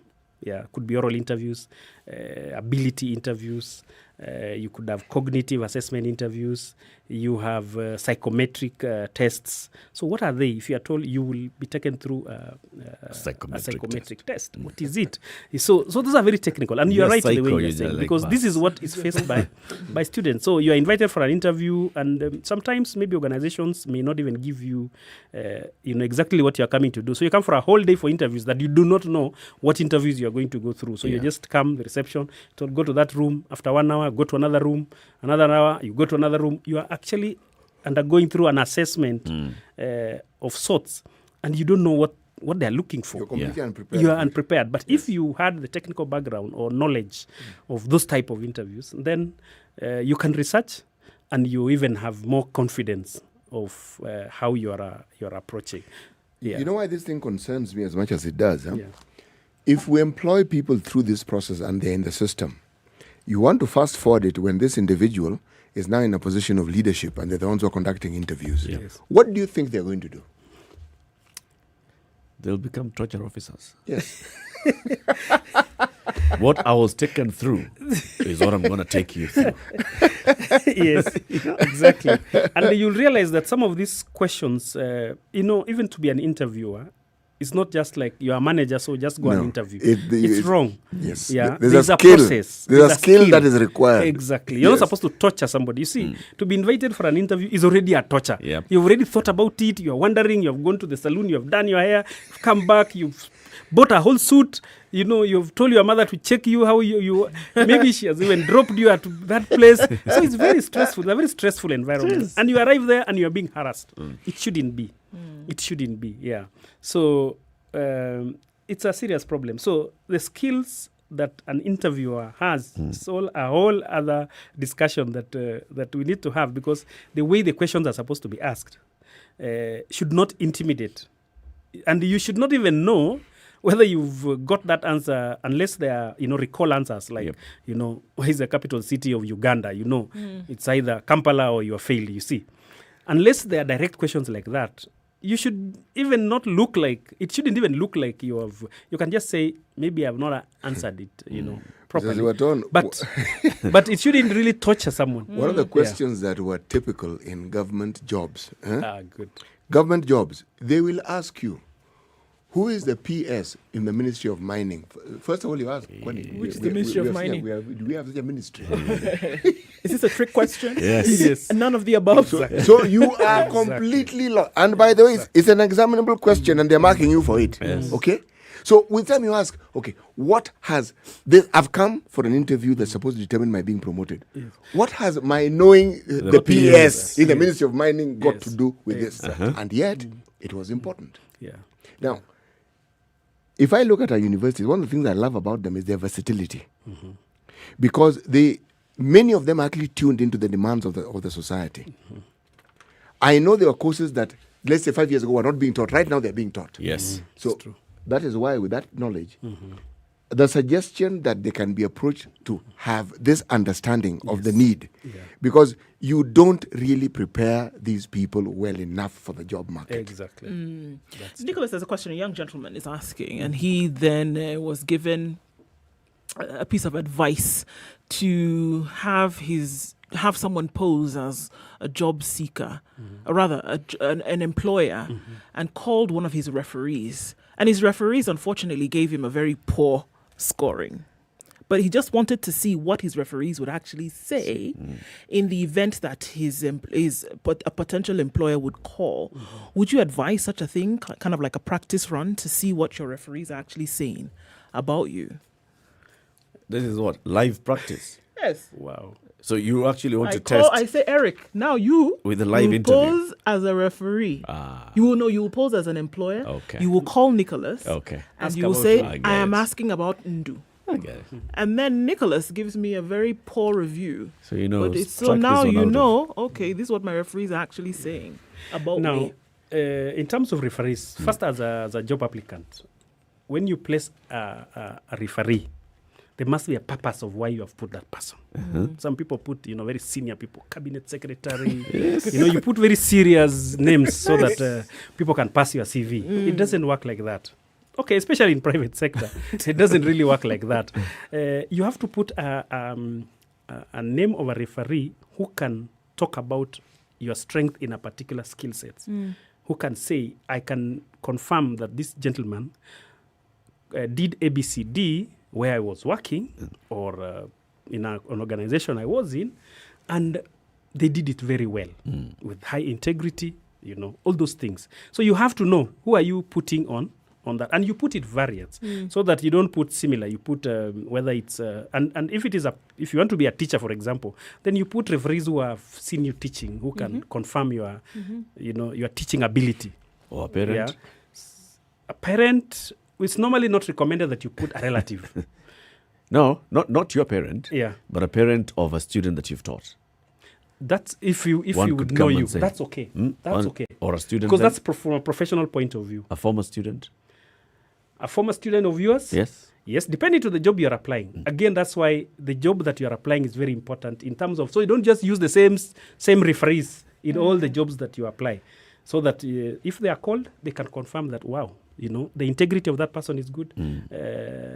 He's hardworking, he completed his university here, because possibly as a fresh graduate, maybe you have your career master or teacher who can be your referee. But as you go into start gaining experience, you start having colleagues whom you work with in the profession that you are focused. So you will be required to put some referees, but make sure the referees are not just anybody. Yeah. Sometimes it's good to alert them that I have put your name as my CV, in my CV as my referee. I liked the way you coached me in ABCD, and we had a good working relationship. So I believe that you can be a good reference. You see, then the person will feel confident that I can. Then they can talk about person, you. Let's take a break at this point, Nicholas, and if you don't mind, I think this conversation even opens up to a lot of our audiences. There are those who are listening to us who are looking for employees. And there will be interviewers. I'm sure they would also like to know, what should I be looking out for in a CV when I'm shortlisting? What should I be, kind of questions should I be asking? What kind of responses should I be looking out for? And then there are those who are looking for jobs, and they also would like to know very many things. So stay with us. Let's actually talk about this conversation. It's about jobs, application for jobs, looking for employees, looking for talent in your organization. Nicholas Uatom is the Chief Talent Officer at Standard Group PLC. He is an experienced HR practitioner. So nowadays you don't call yourselves human resource manager. It's talent. Yes. And there's a reason for that, and you'll tell us that reason as well. 27 minutes to 8. Let's take a look at traffic and weather forecast for the rest of the day. Good morning. We'll be back shortly.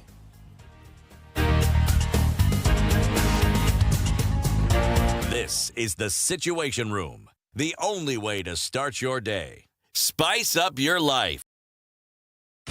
24/7 around the world, non-stop. This is SpiceFM. 24 teams, 12 host cities, 6 groups, all battling for one trophy. The long-awaited Euro 2020 is here at last upon us. The fans might not be within touching distance. Good cross, Giroud attacks it and scores, and France are ahead! But the atmosphere will only get to a fever pitch. From the 11th of June to the 11th of July, catch the tackles, the goals, and all your favorite football stars as the elite European nations go head-to-head. The Standard Group brings you the UEFA Euro 2020 tournament live across our channel. Oh, what a wonderful goal! As the official UEFA Euro 2020 free-to-air broadcast partner in Kenya, because we live for the game. And that's why at Standard Group, sports lives here. We've been all through it, We go to school, study hard, get the much-deserved grades, and celebrate our graduation. Then reality hits us. We get to the job market and we simply don't know where to start off. Thankfully, by visiting jobs.standardmedia.co.ke, your next career breakthrough could be a click away. Get the best in career advice, employment opportunities, internships, part-time jobs, CV writing, and interview coaching. Give your career the much-needed lift on jobs.standardmedia.co.ke. There are so many people peddling what is false and that it bears remarkable resemblance to what is true. Politicians have their agenda, and their agenda is to use every opportunity to sell that agenda and to loot this nation. I have seen major strides that are done in this country when we talk to each other as against talking at each other. We start getting back into the tribal cocoons which were put to us by the colonial powers. You know, they gave us physical freedom but not mental freedom. We're still mentally colonized today into these cocoons of tribe. Now, if you live in an area where it's difficult to find a dog. He's a goat. I kid you not. In which part of this country is it difficult to find a dog? So that you resort. Afande hii umbo yako iko na pembe. Hii ni umba special. This is the Situation Room. The All right, only so we're way looking to at start your partly cloudy day. conditions in Nairobi at 16, highs of 24 and lows of 15. It's raining in Nyeri at 16, highs of 23. We'll see highs of 25 in Nakuru, where it's mostly clear at 15, and clear conditions in Eldoret at 14, highs of 24. Highs of 28 in Kisumu, where it's raining at 19, and it's clear in Kakamega at 18, highs of 27. 31 will be the high in Mombasa, where it's clear at 25. Clear conditions in Malindi at 27, highs of 31 and lows of 26. We're also looking at highs of 26 in Kampala, where the showers continue at 21. Dar es Salaam is mostly clear at 23, highs of 30 and lows of 24. 6 degrees and clear in Johannesburg. It's a chilly morning, going to highs of 20 today through the day and lows of 8. Rain showers at 27 in Lagos continue. 31 the high and lows of 26. And Kinshasa is raining at 23. We'll see highs of 31 and lows of 24.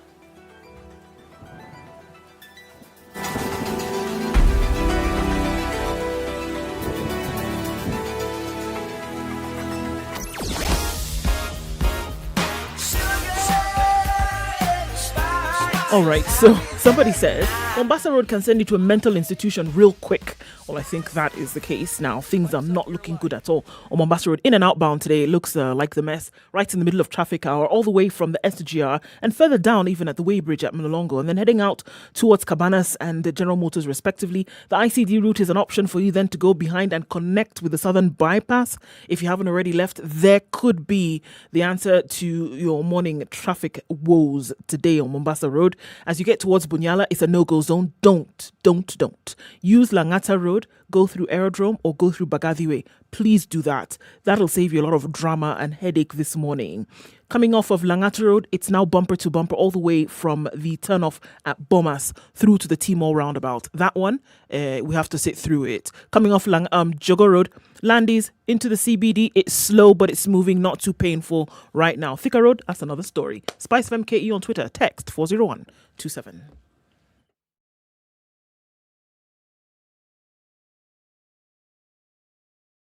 Spice of everything nice, everything nice. Spice up your life.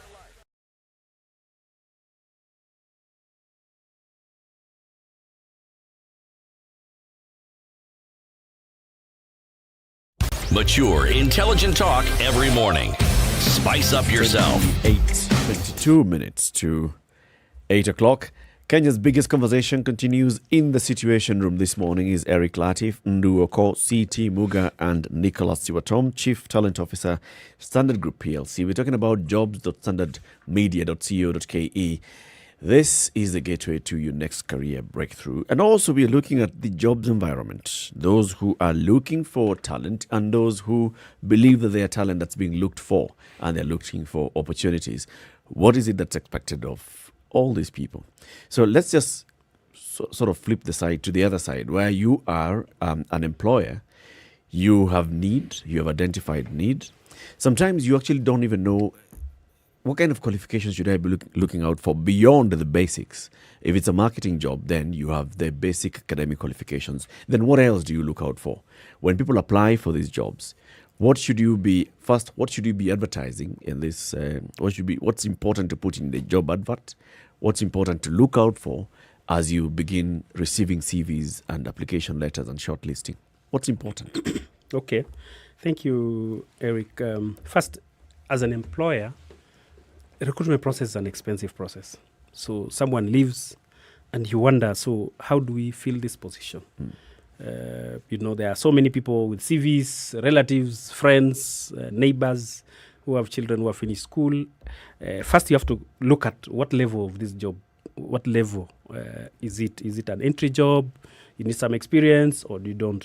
So what we are saying as standard jobs is, we can cut that time for you. Instead of you placing an advertisement and waiting for, certain period of time for people to apply. If there are general entry jobs that target the young people, you can actually come to us. We will be able to give you a long list of suitable applicants depending to your requirements. Okay. And you can be able to then shortlist from there. Or we can give you a short list of the requirements that you have. So that makes your recruitment process, very Easier. quick. But if you want to go the long route and you want to reach a bigger audience, then you can place an ad with us. We receive over 10,000 views on a daily basis on the site. We also will place on our standard newspaper, on our radio stations, on our TV, depending to the package that you decide to take. And then once the period is over, we can then get you the CVs, or the applicants can apply direct to your website. Then you manage all the CVs that come there. So it's quite, we remove a lot of headache for you. And our target actually is, we want to target the fresh graduates, the youth, and also SMEs. These SMEs that do not have a fully fledged human resource department with all the recruiters there. You just have basically have one person, and you quickly need to get some salespeople or customer service people with degrees or diploma or whatever experience that you are looking for. Then this process can make it quite fast for you. And how are you building this database of people that you could essentially give to a prospective employer? Yeah. Is it people who are coming onto standard jobs and clicking or applying, and so then you keep their information for later, or how does that work? Exactly. So once you subscribe, your profile is maintained, and your minimum, your education, your experience, if any, you put there. So we can actually harvest that. Okay. You can also upload your CV into the site. So apart from subscription, just the fact that your CV is there also gives you an opportunity in future in case there's an employer who is interested in someone with a similar qualification. And it could be any job, a cook, a carpenter, we are targeting, people qualified from the TVET, somebody has finished Form 4, has done electrical course, a diploma course, a certificate course, something like that. We can be able to do. But in terms of what employers want, employers employ people to, do some duties. So they describe the kind of person they want. We can assist in terms of advising on, if we understand your need, what kind of a person do you want? What do you want the person to do? We can redraft the job description for you and the ad, and also ensure that it is placed. Okay. Yeah. So a lot of folks, Nicholas, feel that some of these platforms, that they already come with jobs that have been filled, and we're just basically fulfilling righteousness by putting them on the platform. Is that the case? I don't know whether anybody would want to just waste his time but just placing there. I believe that when people advertise, when organizations advertise, they want to reach a bigger pool. And they don't want to get somebody who will not fit the job. They want basically to solve their problem. They want somebody who can do customer service. They want somebody who can do data entry. They want somebody who can do the job and do it well. Nobody wants to bring somebody who will never do the job. Because if it's your personal business, you want somebody who can do it. If you're looking for somebody, for example, a mechanic to do your car, you can't just bring somebody who is not a good mechanic, and he's not a good mechanic to do your car, because you don't have the headache. It's an accident can happen because you'll not do. So you want to get the best person at the best price that you can afford to do that. So unless I would be interested to find out people who just take for the sake of, hire a person for the sake of hiring. But, you know. It's linked to this whole thing of that, you know, like that you must know somebody to be able to get a job, right? And so people who are in the hiring sector then already have their people. So I'm hiring, and I know CT's already lined up for me his 3 cousins and nephew. So I know, okay, I'm gonna select. Why have you not included my nieces as well? Well, that's just the cousins could be women. That's the problem. So I already have those on board. So, but I have to be transparent as the recruiter and put it out in the public that I have actually that I have publicized this opportunity. Meanwhile, I already know what I'm doing. So the two come hand in hand, and it's a notion that has stuck hard and fast in the minds of many people. That number one, you already know who you're going to hire because somebody knows somebody, but you're just sanitizing the process by making it public. But you already know who it is that you're hiring, and so it stops actually a lot of people, especially in the young cadre of society. Stops them from applying because they'll say, well, you know what, these folks have already predetermined who they're going to hire. Exactly. I think it comes from the notion that one, you know, it's good to do networking, and we recommend that it's good to have a good network. A rich network is, you know, your net worth in terms of looking for jobs. For example, if I know 10 people who can have the opportunity to employ, and I can send send a CV to these people, you know, I have a bigger chance of getting that job.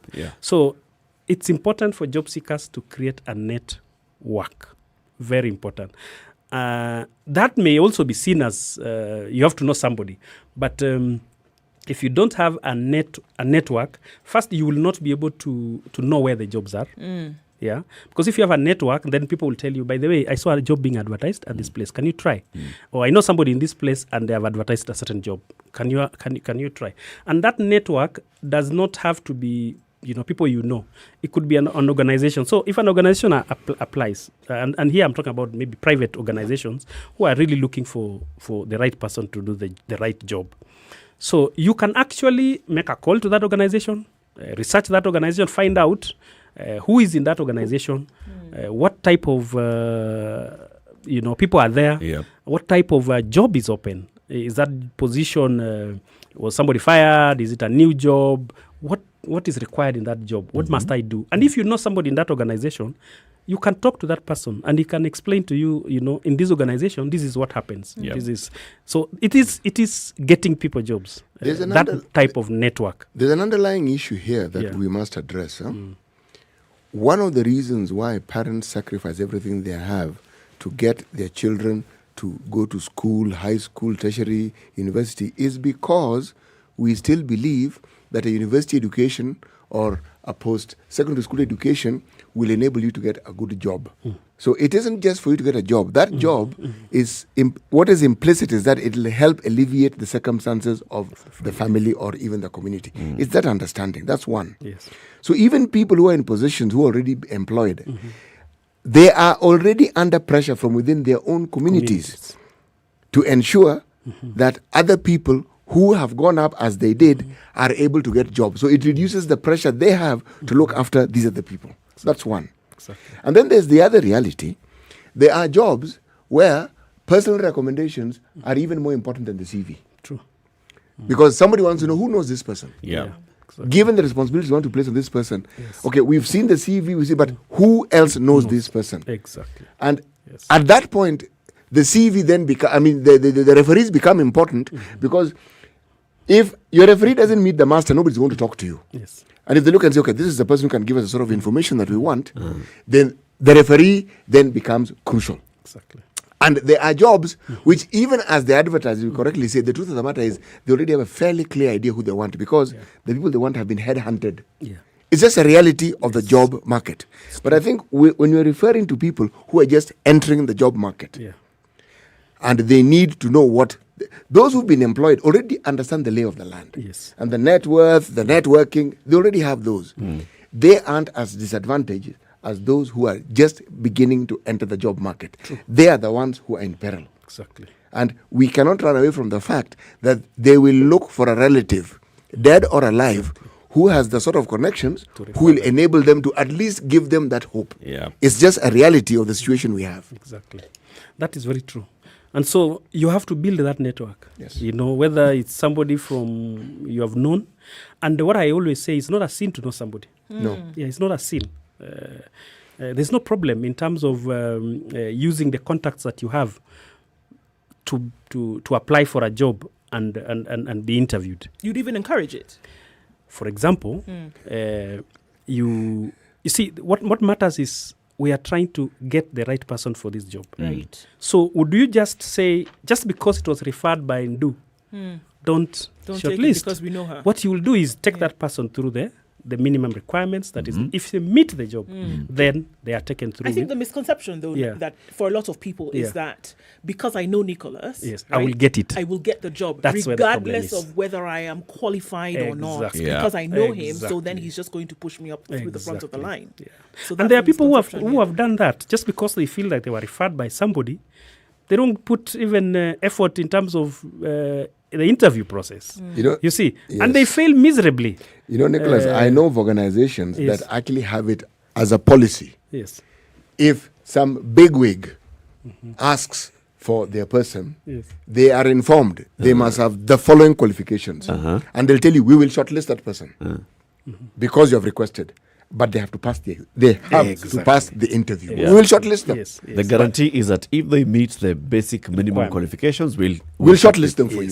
From that point on, there's no direct They swim. employment. They Yes. are going to have to pass the interview. In fact, the panelists don't know who is who. Yeah. So they just interview you like everybody else. But the mindset of the applicant is come knowing I've gotten that job. Yeah, it's mine. That's the problem.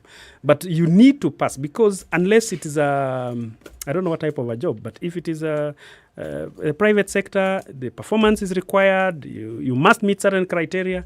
Even if you join, you will be very frustrated. Yeah. You will be very frustrated. You will be fired within your probation. You will not be able to. Nicholas, even when you to go exceed. through agencies that are supposed to be experts in this field, you will still find that they have a bias. That they will have presented you with people who they feel. Yeah, they feel these ones are better. And usually it's not necessarily negative. Yes, exactly. They know those people. And they have a fairly clear idea what those people can do. That's true. You see? Yeah. There's the other area, Nicholas, of how much a job should pay.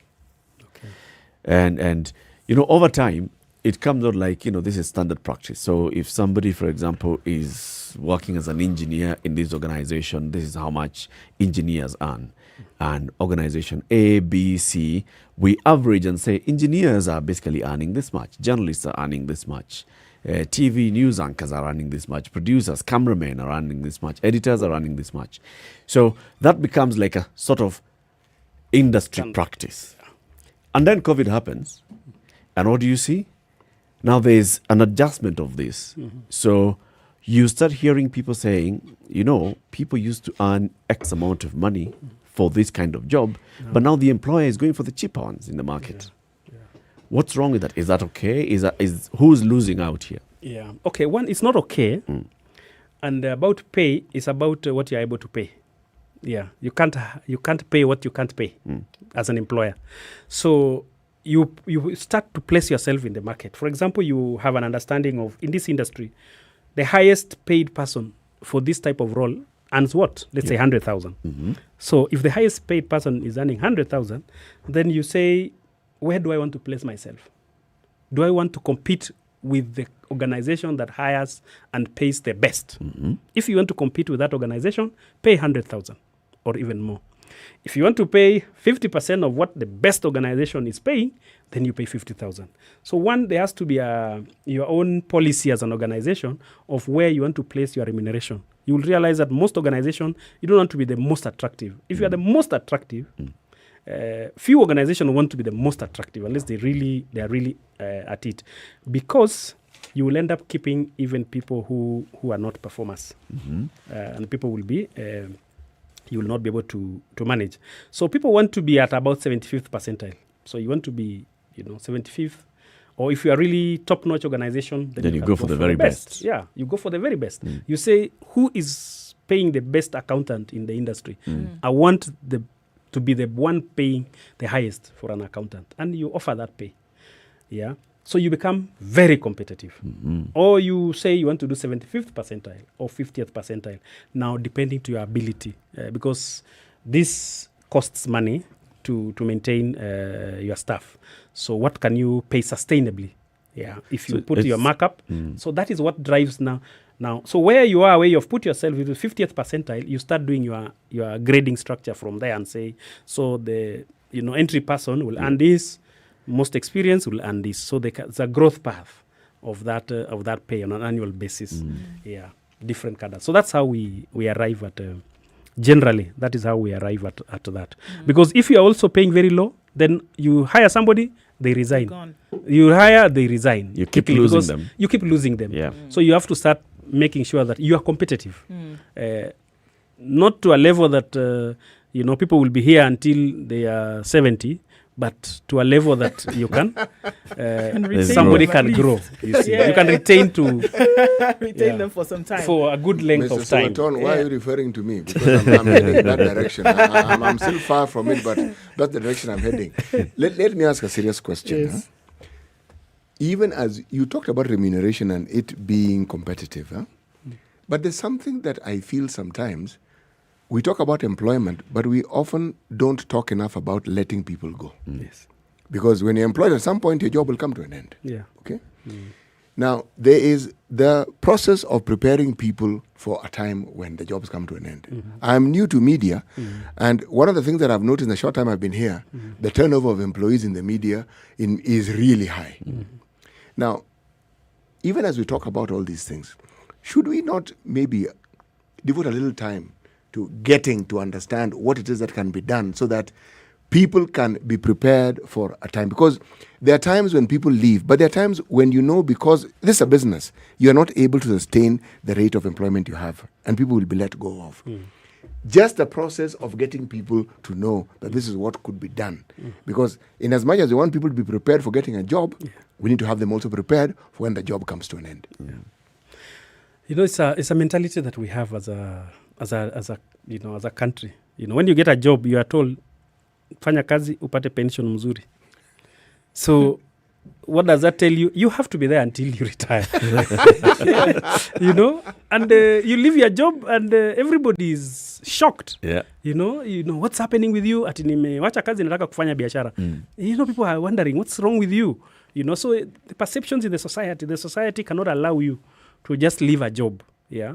And then also, even the employers, there's a gap on your CV. You asked so many questions. Why is it that there was a gap in your CV? 5 years, where were you? When you say I was trying a business and it didn't work, people don't take it seriously. Yep. Yeah, but I think we need to be a bit more relaxed on that and really understand that it's also good to give people an opportunity to go out, try something. If it works, they become employers. If it doesn't work, they can come back to the job market and get a job. They are now more experienced. They now appreciate the job better, and they understand what a business goes through to survive. So they become even better employees. But the way the society is, you just have to be not even move several times in a job. The turnover must be. You must stick in a place for some time for you to look like you're a good employee. You see. So there's this. And then there's also the pressure then on the employer to keep employees for a while. Yes. Because when people start leaving in droves, then there's something wrong. There's there must be something happening. Exactly. So Exactly. how then, as an employer, do you balance that? Maybe you're getting to a point where, yes, you're percentile, people have outgrown, people have gotten to a point where they need to fly away, and you're just letting them fly away. Yeah. It is... it's an organization's policy. There are organizations that develop you to grow and fly away. You see, basically, they have no problem you getting a better position elsewhere so that we can grow other people. That is the key thing that that organization needs to do. Build people to fly. But there are those who will not want to build you in case you go. They don't want to. They don't want to give you good, training and also job opportunities to learn more. Because if you do, it looks like you will leave and you are a very good employee. So I better just keep you there. Stay here for a while. Yes. So I just give you additional salary and just maintain you there. But if you find, that is why you have to research an organization and understand how they treat their people. Okay. Yeah, and what is it what you want? Nicholas, we want to thank you very much for joining us. We'll have you again and again and again to discuss these very, very important matters. Nicholas Uwatom is a Chief Talent Officer, Standard Group PLC. Remember, jobs.standardmedia.co.ke. Log in there, find all the jobs that have been advertised, and register and subscribe for job alerts. Good morning. It's coming up to 8 o'clock. The conversation continues right here in the Situation Room. In the next hour, we talk politics and what's happening with everything else around us. Good morning. It's now 8 a.m. Thank you.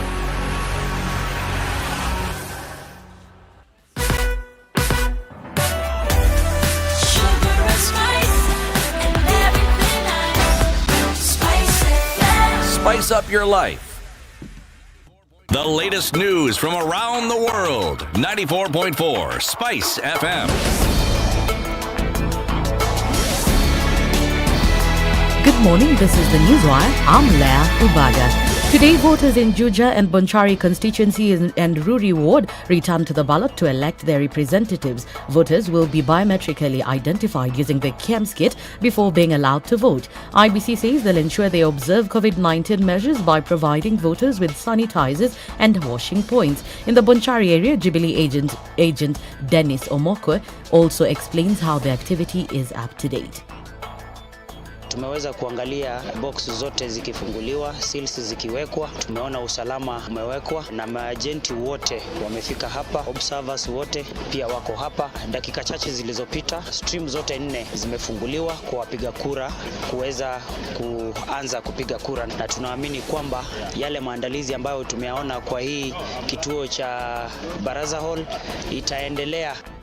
DPP Nudin Haji has approved murder charges against prime suspect Peter Mwangi alias Ole Sankale in National Lands Commission official Jennifer Wambua's killing. The plea taking has been set for May 26th. Wambua went missing in March, moments after she was dropped to work by her husband. Her body was later found at the city mortuary after being collected from a thicket in Gong area, about 30 kilometers from the Nairobi city centre. Parliament has started a probe into the whereabouts of contraband sugar seized by a multi-agency team in 2018. The committee, chaired by Mandera South MP Aden Haji, will today be in Mombasa to visit the warehouses where the impounded goods were kept. The team will also meet the multi-agency team, which include KRA, Anti-Counterfeit Authority, DCI and government chemist. Hypertension is one of the most common non-communicable diseases that's dangerous to human life. Jacinta Mbenge, who's living with high blood pressure, explains the importance of having a regular blood pressure monitor at your home as one way to control it. Nikikuta blood pressure kulingana na vile nilipewa advice na daktari, labda nilikula kitu inaweza kufanya iende juu, labda niko na stress, I work on it. Kujipima nyumbani ni kuzuri kwa sababu saa zingine pressure ni mbaya, ujuangi, usikii, ni ugonjwa haumu. The European Union's drug regulator has said that Pfizer COVID vaccine can now be stored at a fridge temperature for much longer than it previously recommended. The European Medicines Agency said that once the vaccine is thawed, unopened vials could be kept in the fridge for up to a month. The current limit is just 5 days. The increased flexibility is expected to have a significant impact on the vaccine rollout across the EU. And in sports, Manchester City boss Pep Guardiola says striker Sergio Aguero isn't guaranteed a Champions League final farewell because his squad selection will be cold and without sentiment. Aguero will leave City after 10 years when his deal expires in summer. That's the Newswire. I'm Leah Ubaga.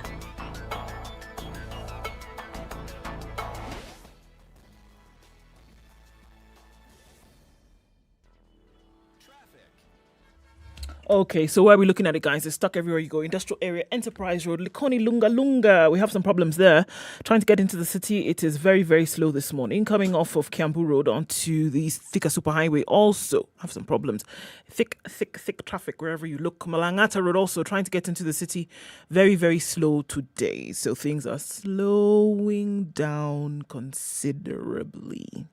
Okay, so we see more traffic on Thika Road, then trying to get into the CBD as well. As you get towards Ngara also is quite heavy there. Use Wangari Maathai, there's an option. The Southern Bypass will give you a bit of a reprieve, but then you get to Langata Road and things get stuck all over again. So we're probably going to see this for the next 2 hours or so. Hopefully it'll get thinner and thinner as we go along. Let us know what it looks like in your neck of the woods. SpiceFM KE on Twitter, text on 40127.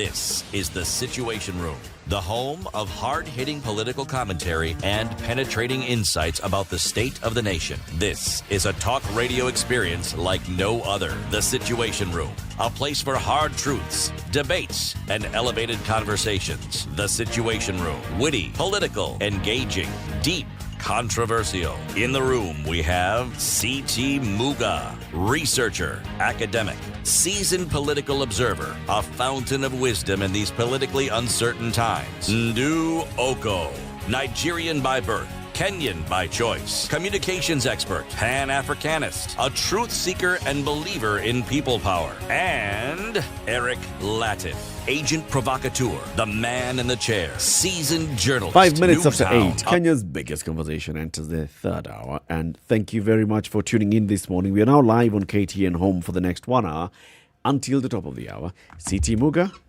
today's proverb. Prayers of the prey have no effect on the hunter. Prayers of the prey have no effect on the hunter. None whatsoever. Okay. So suppose we go with what you were saying earlier. So suppose the prey is praying for reversal of roles. Still has no effect on the hunter. All right. Why don't we give this thing a live example? Okay. Here you have a rabbit. Okay. Being hunted by a wild dog. Right. And the rabbit hides in a certain thicket and decides to pray that the god of rabbits would turn it into a wild dog.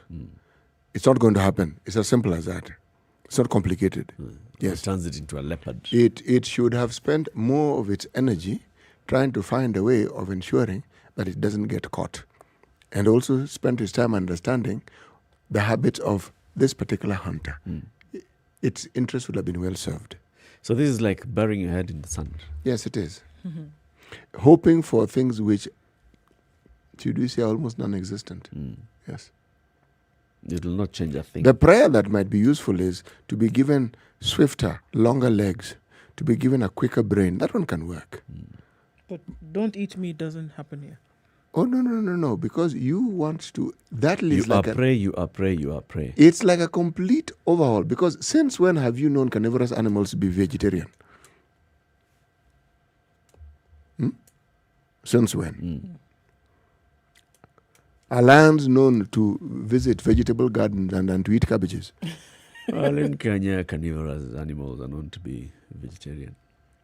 Visit very many homesteads where they have dogs. Find a dog chewing ugali. My dear friend, that is a dog that is under mind control. That one, mind control. That dog has been... It happens. You'll find it scavenging, eating, chewing but ugali, dogs are not chewing carnivorous. avocado. No, dogs are omnivorous. Which dogs do you come in contact? Oh, yes, they do. Yes. Yes, they do. Oh, wow. They eat. For a long time, before avocados became a thing, in Murang'a County, They used to had feed a it to name. dogs. Yes, dogs could come and chew avocados. So if you marvel at the lovely hair tone and skin tone and delightful facial appearance that dogs in Murang'a had, avocado. Because of the superfood that they took. So updates, as we've heard in the news. So polls opened this morning in 3 areas that are conducting by-elections today. One of those is Juja constituency. The other one is Bonchari constituency. And another one is Rorie ward. And this is in Nyandarua County. By-elections are taking place in these particular 3 areas for people to elect new leaders to the county assembly or into the National Assembly.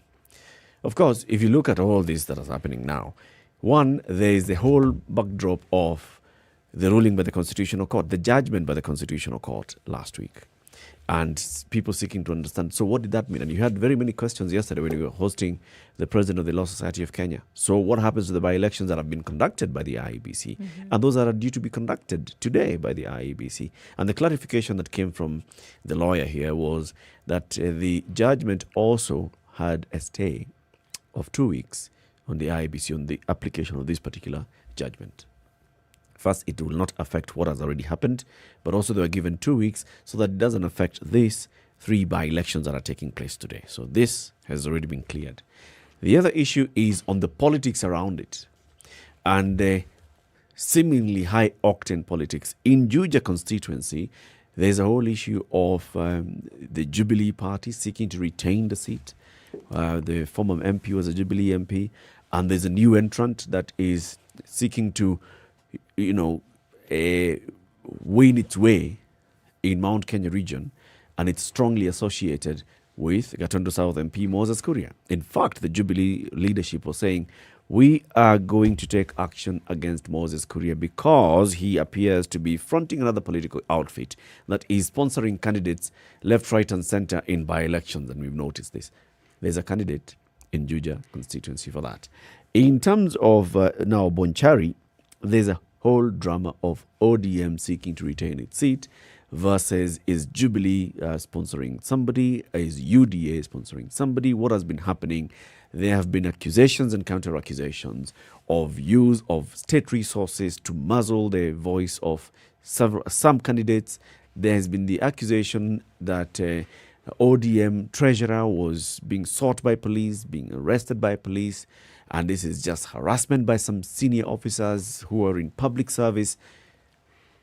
Same conversation that we saw earlier with the other by-elections that we saw coming back full circle. Are there people, are there elements in government, the so-called deep state, who are trying to engineer the will of the people in these particular elections? Or are these just cries of political opponents who are looking for anything just to make sure that, should I lose, I had already pointed you guys to, the possibility of my win being stolen? Democracy doesn't exist in a vacuum. And the push for democracy, if you look at the history of it and the process that the people went through, you're talking about countries that had what you call a monarchy. And a monarchy was like an extended rule of God, because most monarchs believed that they were either descendants of God or they were directly appointed by God. So the fight was to try and ensure that this power that this individual and his family and cronies have can be shared out, and people's representation can actually be taken seriously, to put it very loosely. Okay? Now, if you look at that, do you really think that the thinking of human beings, forget the monarchy, the thinking of human beings when given authority and power, do you think it's any different? No. The reason why democracies exist and they keep being improved on is because of that very crucial understanding of human nature, that power does strange things to human beings. So you have to enact, and you have to have in place a check and balance that guarantees that is, irrespective of how much power you may think you have, you will always be answerable. And those who are in a position of power are always fighting to ensure that they can amass as much power as they possibly can. And those who are not in that position are always constantly trying to remind them and trying to ensure that they don't do precisely that. And that is why these discussions about dictatorships, democracies, federalism, all these lovely discussions that we have, that is why they arise. So if you're asking, is the state going to try and interfere? If the state has an interest, of course it will try to influence. Remember, power likes the position it has, and it enjoys staying where it is.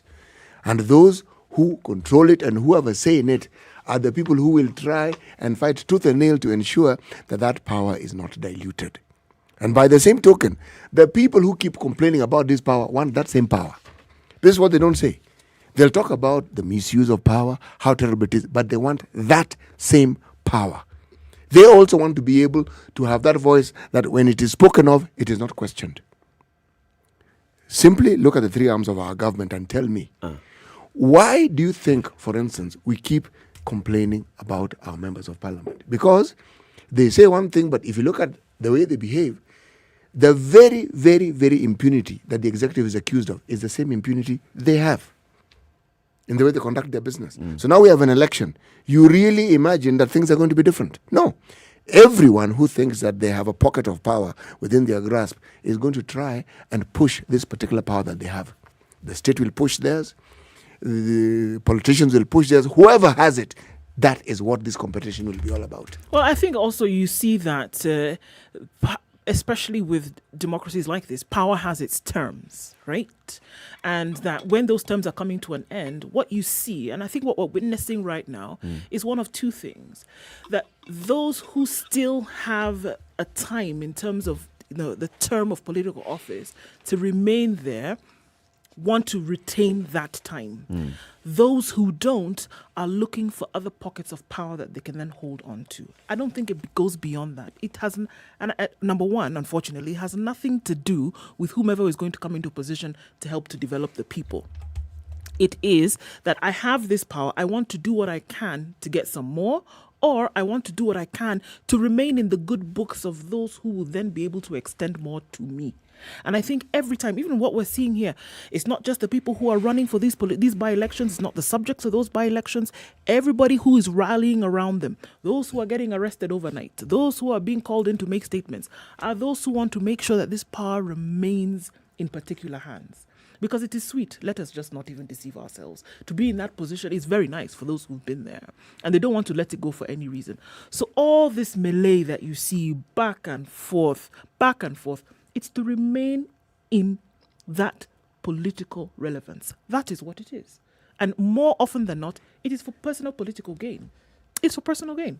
And here, Kenyans are privy to a show that they see on a daily basis that has absolutely nothing to do with that. I have a question, though, in terms of definition of terms. When we say state, who do we refer to? Executive. That's what I refer to. So state is executive. Executive. Yes. Is it the public service executive or the political leadership of the executive? And the difference is? That one stays, the other one does not. Yes, but who controls the other? Who controls the other? Who is in charge of the other? The political leadership, yes, would control the other, but would control the public servants under them. But then there are some parts of that machine that are just constantly in motion. Like? Whether there is a president or not, there's still They going will to run. be, yes. Okay. There's still going to be some things that are being done. Yes. Right? That is why So your when public we say service- so when we say state, are we referring to and saying that the public officers, civil servants in this machinery have become politicized? Because that's one thing that we keep saying. Even the law says that civil servants should not participate. That's why we talk about use of state resources. State resources means that you not deploy civil servants to that. You do not see GK vehicles with the county commissioners going to campaign for a particular candidate overtly. But do we see? Overtly. You do not see overtly people from the office of the president or the presidency going to do this. So are we saying that they have then been captured by the political leadership? No. Or that they are the ones who actually, if you then look at the grand scheme of things, because this is the one that stays constant, then it's the one that also determines who its leader is. Yes, it does. And whoever is a political leader ensures, and that is why they have the leeway, our system understands, to appoint people of their choice. And when you're appointed, part of the understanding is that you will do what you're told. It's not complicated. So, if you are a civil servant and you've been appointed, you will do what you're told. And who do you think is going to do the telling? The political leadership. Yeah. Those are public state officers who've been appointed. I'm talking about public servants, civil servants who are actually employed in the civil service. It doesn't matter who is the president or the deputy president. This person will still remain in the civil service. What you seem to be This implying... administration comes, this administration goes. Who is the... an officer serving in the administration will still be serving in the administration. Yes, they will. Right? And they've already risen to a certain rank. So this is the rank. Either they're going to remain in that rank or they're going to go up in that rank. Yes. Right? So if we are saying that the state, being these particular people, are the ones who are running the strings, then we could also be arguing that they are the ones who also run the strings on who becomes their leader. At some But they're the level- ones then who are in control, who are really, really interested in how power is played. And that's why we talk about the deep state, how power is played, that they will even determine who becomes the political head of this particular enterprise. But actually, you have answered your own question, Eric, because if these are the individuals who actually run our government on a day-to-day basis, and they are answerable to people who are appointed by the political leadership of the time, just for the simple purpose of survival.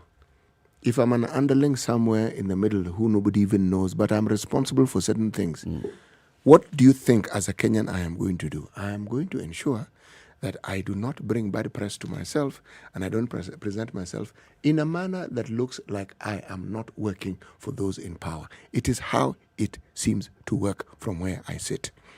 The presupposition that if someone is a civil servant that they will have this great independence, I'm saying it doesn't exist. You will be told, I'm repeating, you will do what you are told to do. You may have an idea, you may suggest it, you may think it, you may even say it, but at the end of the day, if the political class, the political leadership believes that this is the direction it must take, that is the direction it will take. I'll tell you why I'm saying this. If you look at something like the Ministry of Finance, if you look at any government ministry, one of the things that we have in great abundance to the point of overflowing is experienced, knowledgeable personnel. We have. Whichever ministry, you'll find people who understand the subject matter of that particular ministry to a comma, to a dot, to an apostrophe. However, anything that they may have or may they think of at some level is going to have to be aligned to the political will of those who are in power. So, there are things they may do, there are agendas they may push, but at the end of the day, if you're talking about advisory, let me focus on the Ministry of Finance. We have this bloated budget, 3.6 trillion. How many zeros are those? 12. 632. Trillion, they're 12. 12, eh? 12. These are many. Now, you tell me, there are career civil servants who've been in that ministry for the longest time who do all this legwork that is eventually presented by the Minister for Finance and read. They understand these things. They actually know it well. More to the point, they're actually really very well educated. Do you think that these people at some point don't offer opinion and say, folks, the direction we're taking may not necessarily be the right direction? The question is, will their voice be heard? My answer to that question is no. Or will they say it more than once? Even if they say it, after a while, you will simply document it and say, this is what I think, but let the political will. Now, a smart civil servant will make sure they have documented their view on this matter, so that when it hits the fan and it comes back to them, they will be in a position to say, actually, my position had been this.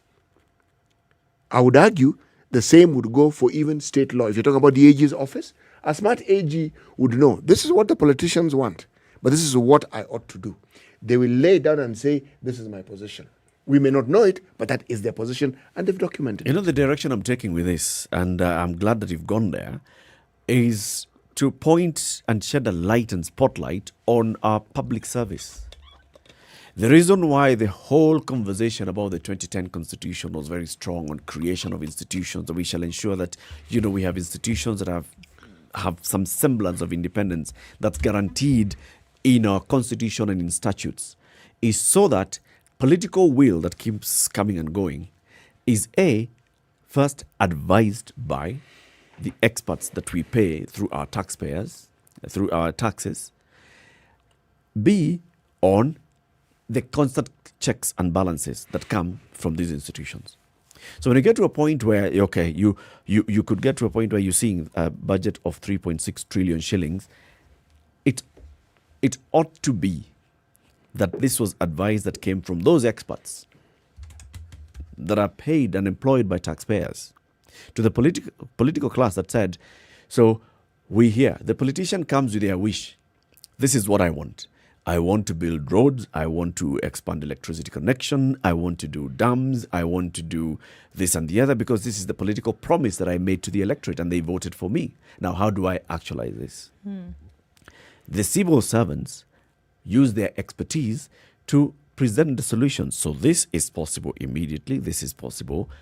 If we start here, we can end up here. Show me how I can arrive to what I promised the people. And that's the advice. But if the civil servants just, this person has come in and they have said, they promised people that if you elect me governor, you're going to have water in your taps for free. So I am here, I am a public servant, I am the CEO, the MD of this water company, and therefore I just say, open the taps. Then there's a breakdown here of order, not just of public service, but of order. What is so it when you get to a now? point where we're saying that an election is now being run by public servants who are taking orders from above, or public servants who are determining for themselves what ought to be happening in a simple exercise as an election, then there's a problem. Eric, consider the reason why I think our constitution not only provided for independence, but provided for tenure of service in very many positions was, I think, precisely because of what you're trying to say. So that the civil servant is protected. So you know, actually, I am protected. The executive can't wake up in the morning and just sack me. Yep. No. So I'm actually free to do the job that I was actually set or given to do. But even as that is the reality in our country, the other reality is this. People are given certain jobs and they may have tenure of service, but the allegiance is not to the fine print of the appointment. The allegiance is to the appointing individual. So where you are going to expect independence, there is already codependence. So that independence that you're expecting is something that should be consigned to the elements of figments of your imagination. You can imagine all you like, but it is not going to comprise any reality. So if you say, for instance, you have a minister who is in charge, let us say, of, national security, okay?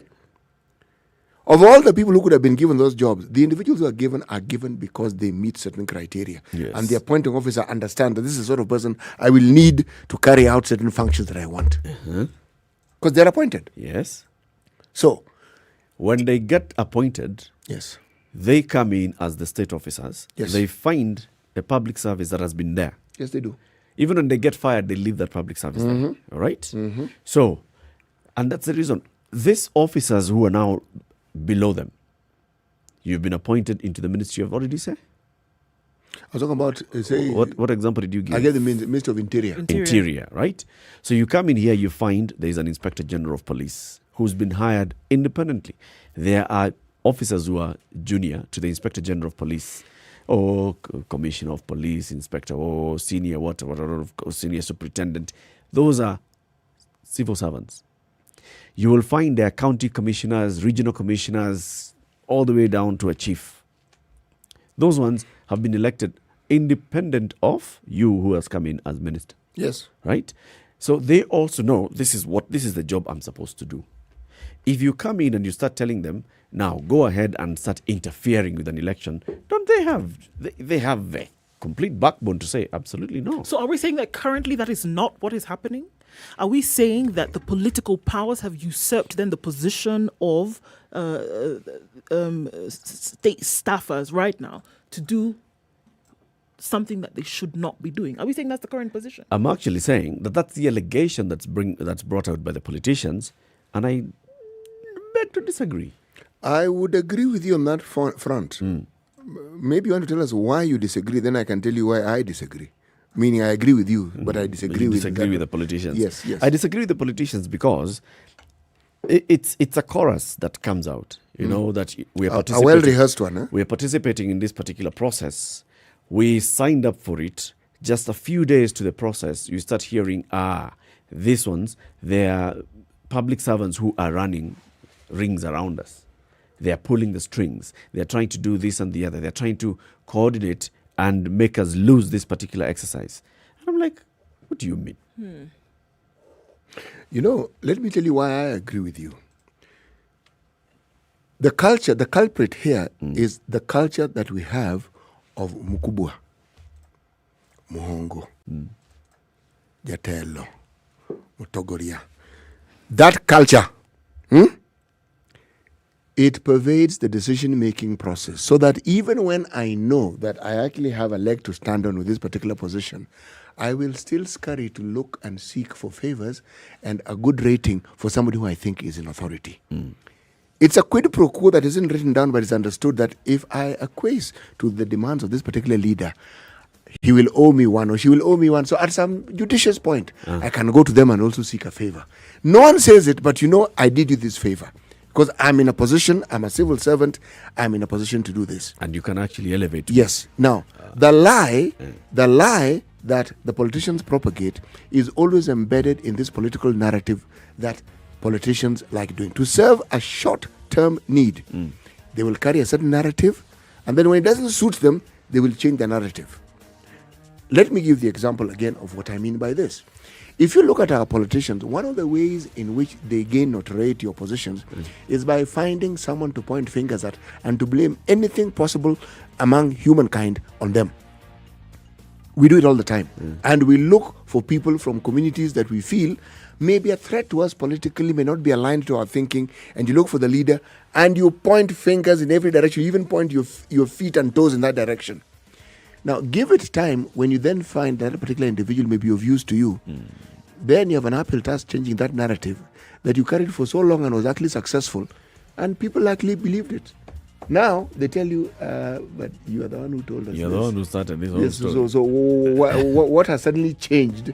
You told us. I mean, we can tell you told us this. It's the same thing. You now have politicians who have had a certain narrative vis-a-vis what they thought was useful to them now. Then a new situation presents itself that old narrative doesn't quite fit into. What you're seeing is the dance and the song that normally accompanies it being put into display. They now want to present a different story. A different story altogether. Yes, and as though it's the only story that can be presented. Let's take a break at this point. 8:30. We hear the issues on Mombasa Road this morning. We want to get an update on that, what's happening, and then also look at the weather forecast for the rest of the day. We are live on KTN Home, on SpiceFM, and we are live streaming the show on YouTube, on Facebook, on Twitter, and www.spicefm.co.ke. Good morning.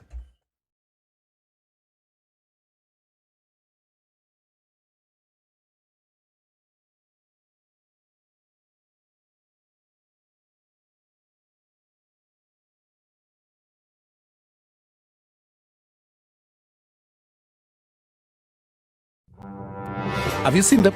Am I live? Yes, it's a very nice outfit, I must say. Good Thank job. you. Asante sana. The compliment is well received. Good morning and thank you. Everyone in Wasingishu was asking me, what channel is SpiceFM? 96.7. Tell them that, right? Yes, now they know. Thank you. It's a pleasure to be here. Pleasure to have you. you. What a beautiful studio, my friend. I've been to other radio stations, but I've never seen anything like this. Thank you, and it's very nice to be in a modern studio. Absolutely brilliant. And I have to say, it's a very cool ambiance here in your radio room. Just for our listeners, I think it is below zero in this room here. Very Swiss temperatures. Okay, so some parts of Nairobi it's raining this morning at 17, highs of 24, lows of 15 today. Cloudy conditions in Nyeri at 17, highs of 23 and lows of 14. 16 degrees and mostly sunny conditions in Nakuru, highs of 25. We'll see highs of 25 in Eldoret as well. It's mostly cloudy at 16. 22 and sunny in Kisumu, highs of 28 and lows of 19. 27 will be the high in Kakamega today. It's sunny at 22. Light rain in Mombasa at 27. Highs of 31. 31 will also be the high in Malindi where it's raining at 28. Rain showers in Kampala at 23. Highs of 26 today. Dar es Salaam is mostly sunny at 25 with highs of 30. 20 will be the high in Johannesburg where it's sunny at 7. And raining in Lagos at 26 with highs of 31. Partly sunny conditions at 23 in Kinshasa. We'll see highs of 31 and lows of 24.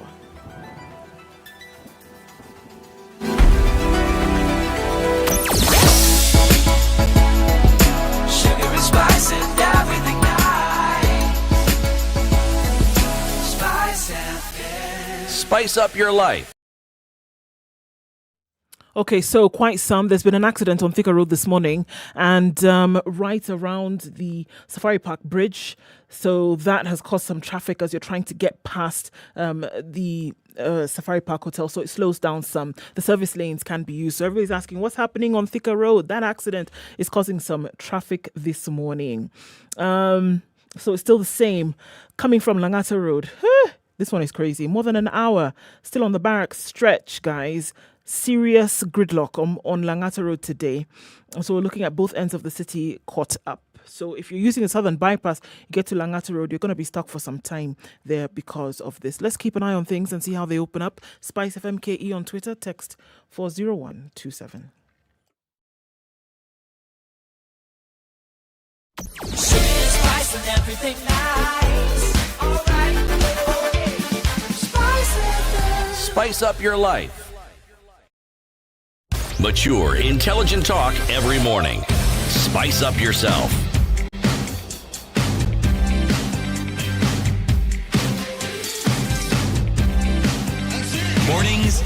done right. 94.4 Spice FM, Nairobi. This is Kenya's biggest conversation, the Situation Room.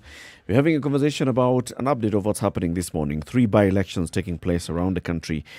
2 for member of the National Assembly and 1 for member of County Assembly. So the MP seats, 1 is in Bonchari.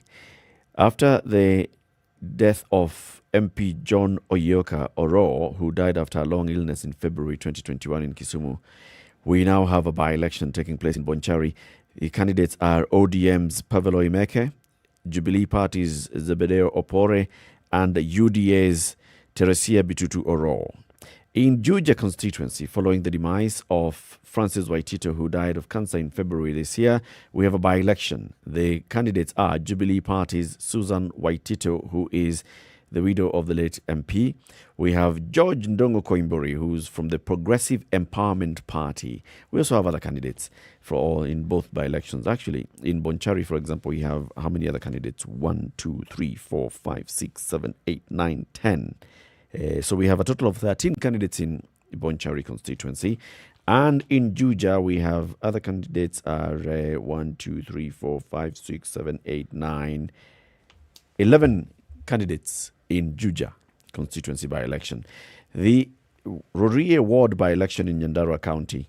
This is following the death of the MCA Mboro Gedenji, who died in January this year. We have candidates. Jubilee Party has Kirega Peter Dhenji. UDA has Francis Githaiga. Democratic Party of Kenya has Peter Ndirango. We also have Maendeleo Chap Chap, which has Derry Isaac Ndegwa, and 2 other candidates. So in total, we have 6 candidates for the Rorie Ward by-election. Now, the narrative that we've been seeing lately in the kind of campaigns, especially for these 2 parliamentary by-elections, mirrors closely with the narrative that we saw in the other by-elections that we had just the other day. It's all about accusations and counter-accusations. Accusations that people who are in power, people who are associated and allied to the state, are interfering with the smooth running of the political process. In Juja, there has been a whole conversation about, there's a preferred candidate by the state. The deep state has a preferred candidate. In Bonchari, there's also the same issue. There's a deep state has a preferred candidate. And so the others who are appearing to be close and strong contenders are getting unfair treatment from government machinery. And that's why we're asking ourselves, is it really true that there's a government machinery that is participating or taking part in the by-elections, or is it purely and plainly political parties? Because by government machinery, what I understand is the public service. If we talk about Jubilee, Jubilee has a party leader who happens also to be the president of the country, all right? But is the president using his office to campaign? Should the president be able to influence the civil service to participate in a campaign when the law is explicit? Are we saying that's what's happening right now? I'm still asking that is the accusation that is now That's the accusation that's coming out, that the state powers, or rather state is using the powers that be to influence the outcome of an election or to influence the happenings of an election at this moment. And then I think you have to ask right off the bat, onto what end? And then going back to my original point, to be able to maintain your position of power, to be able to maintain a position of influence, if that is actually what is going on. The only reason that steps out at me right now is to be able to maintain that, to see as if you are still, the head honcho, and to make people, to stamp it in the minds of people so that it becomes indelible that we are actually the ones who hold power and that we will use those resources that are available to us to be able to show you that. If that's the accusation that's being made, I can see how that would be explained. And the reason why I would see for that is because you want to maintain that position of power. And I've often said that these by-elections that we see, it's more about chest thumping and, a showing of muscle for those who believe they are in a position of power. That's what it is. And a lot of times the subjects of that particular election are like deer caught in headlights because they're not really sure what's going on.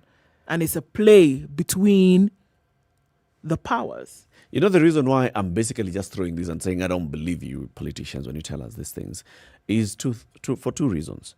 One is, if indeed the politicians who are feeling aggrieved or disadvantaged because of use of state resources were genuine, then they would be coming out with a clear case and taking it to court and showing there's a clear and direct breach of the law, and these are the officers who should not have participated in this exercise who participated in this exercise in one way or the other.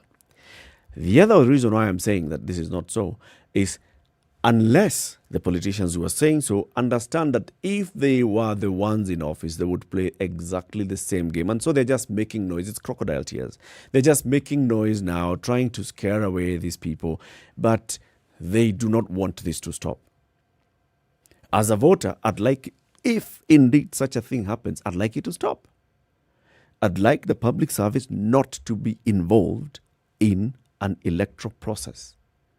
That's why we have put it in the Constitution, in the law. The law says public servants will not participate. I'd like you to stop.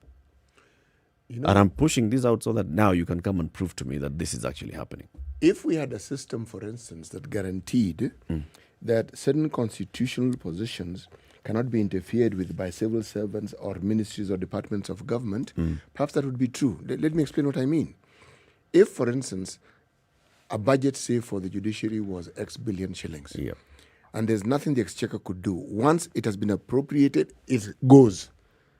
Nothing in between, no negotiation, no installment payment. Then you would say that the judiciary actually have the independence that they actually require and ought to have as per the Constitution. But so long as the Treasury, the exchequer, have the means to dole out this thing as though they are giving the 10 cents that children were taught to give as an offering during Sunday service, then they understand it's a tool that they have for bargaining. Meaning, we know we are supposed to give you this money, but we also know we can give you this money when we want. What am I saying? I am saying that there's a culture that we have in this country for running the affairs of our country, and it intertwines everybody. It's trying to the same thing. It intertwines everyone, whether it doesn't matter. The three independent arms of government, state officer, public officer, civil. You name it, what you call it, what you want.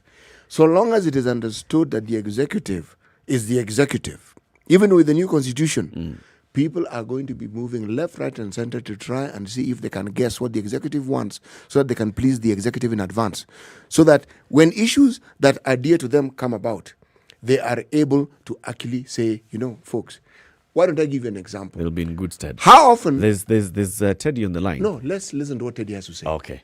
Teddy is in Voi. Good morning, Teddy. Good morning, Latif. How are you doing? I'm good. I want just to have an input on the same. Huh? Yes. Yeah, it's been a while that our political systems have been interfered with. And the truth of the matter is, we're not doing a presidential election whereby you say that the state machinery is actually involved. These by elections are not that so much with an impact. They're not important. They're too local. They're not important. They're too local. They're just too local for that matter. For lack of a better word, haya ni mambo ya chini hapa. So I want to believe the underdogs are feeling probably not being received, or rather not being accepted by the people. So they'd rather use lies to the people for the people actually to give them votes, which is not actually correct. If we were talking about the presidential elections and, the bigwigs there, probably will have said the same, because basically they'll be using the state machinery to campaign and do whatever they're doing. But for now, let them not lie to the game. But then, Teddy, if you look, for example, at the previous by-elections, Matungu, Kabuchai, and all, quite a mess, which had been given this national outlook. Yes. This is a battle for Musalia's supremacy in Western Kenya, or it's Ruto's entry into Western Kenya, and or ODM's retention of their dominance in Western Kenya. Then does it now stop being a local by-election? No. If you remember, I called and I spoke on the same, and I said it is so sad to a point whereby we want to take the local politics to make them look as if they are national politics, right? Look at it from the concept of Matungu. Look at it from the concept of Kapchai, right? This is where people wanted to prove points. But at this point in time, as my friend puts it, people just want to please the presidency, or they want to please their people up there, probably for them to clinch and to be seen relevant down at their local area. So when something comes up, they can be considered. Okay. Yeah. Thank you very much, Teddy. Yeah. Thank you so much. Asante sana. Would like to hear from you as well. 0719-012-600. So, by-elections taking place just like in previous by-elections. We are seeing political players accusing and pointing fingers at one another. Those, some saying that the states and state officers and public officers are being used to interfere with the electoral process, the democratic will of the people. Others saying, absolutely not. I mean, it's just a campaign taking place. If you're not able to manage your campaign, if you lose, you lose. But then I also hear you saying that, but I hear you saying that the line should be very fine. It should be very clear that they shouldn't have. It should never give rise to somebody to be able to say there's something off going. It should be very clear that there should never be any muddy spaces that would give rise to somebody saying the state is involved in a process like this. The state is involved in a local election. So that means then for an accusation, I mean, I would hate to think that somebody was just pulling something out of the blue and says the state is involved in this. What? There must have been a politician. No. In Kenya. No. There must have been something They happened. must know something. There must be something that has either happened or had been said, whether they be in closed or open quarters, for somebody to make such an accusation. You can't just be in the midst of an election and someone say, you know what? The state is involved. There's something going on here. That is and precisely pull it out of the thin blue. Air. Yes, they can. And pull it out of thin air. To what end? Why? Why use public service? Why point a finger at public service and then link it to to the election that's happening? If I am in a position that I consider to be disadvantaged, or I want to show that I am being interfered with, which is the easiest direction to point at? Political party that is perhaps not alien. The underdog, you point at the bulldog. Yes. So the state is an easier target. You know, it's like Eric saying that I live in the vicinity of Westlands where I'm supposed to go pick my Huduma number, but there was traffic at Bunyala Road roundabout. That's why I was not able to go and pick it up. They're not even touching. They're parallel completely. They're not even touching as a reason as to why. And that's the thing, that there must have been something that was linking your inability to do something. So what you're saying is that wherever there's smoke, there's fire. There's got to be. When you see the politicians whether it can be accusations, explained properly or not is not the argument here. But the thing is that if somebody says, well, you know what, there seems to be that there's some activity by state powers here, state officers, public, there's some activity here. There should not be, the line should be very clear. Ever it emerge. Shouldn't come up that somebody can give that reason. Because if asked right now, what makes you say that state is involved? Somebody will be able to say, well, look at what we see. This person, this resource we've seen has come out. And I'm saying it should never be blurry. It should be very clear that nobody should be able to point and say, for this reason, is what happened. This is why we believe that the state is involved. Let's go back to the phone lines. Ed in Nyeri, good morning. Morning, guys. How are you doing? Fine, thank you. You know, when something like this pops up, you have to look at the reasoning behind it. Huh? And if you look at the reasoning behind people saying that maybe the state is involved or the government is involved, there could be some truth in it because of two things. One, the government itself has failed. And who is the government here? Sorry. I mean, the Jubilee Party administration has failed. Okay. And if it loses in a certain by-election, that will mean that the party itself is losing ground, and it's going to be like proof of you guys have failed. So there has to be a commission by them themselves, either the party directly or indirectly using government resources or not, but there has to be, so that at least jina liwe tu Jubilee bado inaendelea. The government is still doing something. And that is why you can see, for example, in Nyeri, there are some MCAs who went to campaign for that MCA guy in Darwa. Yeah. Yes. Let me tell you, that is one thing. Another thing, there's nothing as bad as a champion being beaten.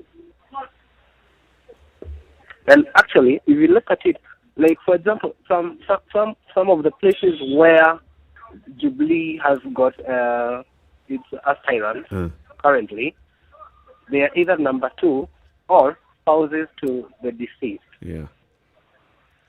Because at least those ones they can say, wacha nimalize kazi ile, so and so alikuwa anafanya. Without that line, they have nothing else. They have nothing else to go for, to go with. Yes. Okay, Exactly. Ed. Thank you, Ed. Let's have a good day too. Moses in Kisumu, good morning. Good morning to you. How are you? Fine, thank you. Yes. Do you? My contribution to this topic. Yes. What I have seen happening is that as Kenyans, we do not have a philosophy that can guide us.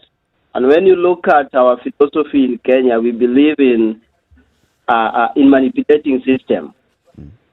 And when you look at all contenders, they are trying to manipulate systems so that they can win.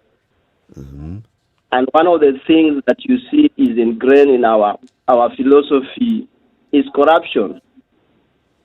And when you look at nearly everything that we do, you can actually see corruption being embedded inside by manipulating systems.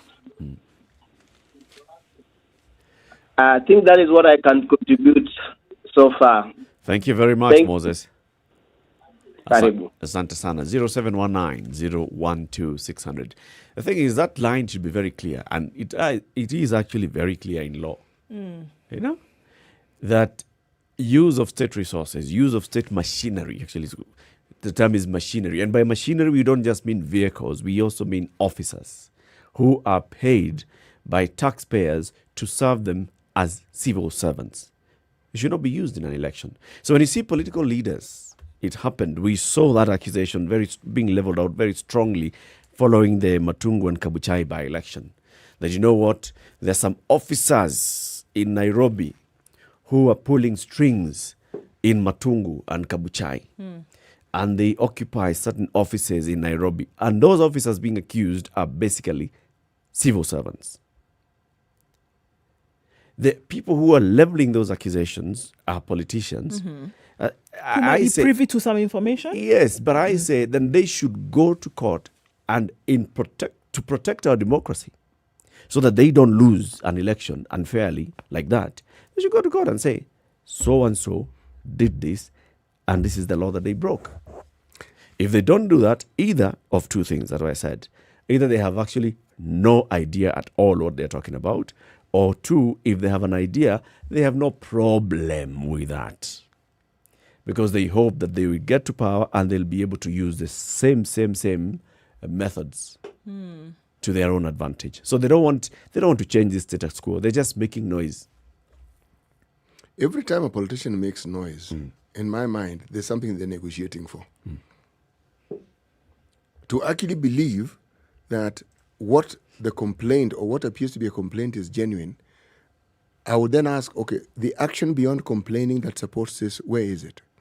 Is it not very, very clear in our constitution as to how we manage whistleblowers? The reality of the situation is you whistleblow at your own peril. Your life can even be at stake. How did you have a situation where somebody who works for the Kenya Airports Authority points out and says, you know, with this COVID thing, we're supposed to have banned planes coming from a certain part of the country, and here we have them. Sacked. Not sacked. That was the reaction. The reality of this culture that we have blurs. These lines that are clear in the Constitution are blurred when it comes to operationalizing them. Yeah. So that the need to please the so-called mkubwa or the need to appear like you're towing the so-called Mkubwa's line is greater than actually doing what you know to be right. To be right, yes, indeed. Let's hear from Mohammed. Mohammed is in Wajir this morning. Good morning, Mohammed. Good morning, sir. How are you doing? Very well, thanks. I really appreciate the conversation that you brought online. Mm-hmm. In Kenya, what we are lacking is implementation and leadership. Mm-hmm. In a scenario whereby we are in a situation of a coronavirus, we are lacking vaccination in so many hospitals. The government doesn't want to realize the current situation that the Kenyans are in. We are left with only the judiciary, the institution that is working. Kenyans, common mwananchi, does not have any problem or any issue with the constitution. It's only few leaders who have their own interest and they don't understand what is going on the ground. We have so many youth who are not employed. People cannot even provide daily meals. Hospitals are paralyzed. And the government is implementing or pushing for BBI, which for me, it's not a priority. We are in a pandemic situation. And creating positions for 6 or 7 people does not make logic. Doesn't add anything to you. Doesn't add anything for me. Mohammed, thank you very much. We hear you. The president, His Excellency Uhuru Kenyatta, must understand the priorities of this country. Right. The constitution can be amended any other time, but not now. Not the present time. Like Northern Kenya, we are lacking infrastructure from Nairobi to Mandera. Our hospitals are paralyzed. Yesterday, I don't know, you saw our governor being impeached because of health situation in Wajir. Yep. People are dying. No oxygen in hospitals. Yeah. No vaccination. You make good points, Mohammed. And thank you very much. We'd like to say goodbye to our audience on KTN Home. You've been with us since the top of the hour. The conversation continues on SpiceFM. You can switch over to SpiceFM Nairobi, Mombasa, Kisumu, Nakuru, Eldoret, Nyeri, or Malindi, or online, SpiceFM KE on YouTube, on Facebook and Twitter. This is Kenya's biggest conversation, The Situation Room.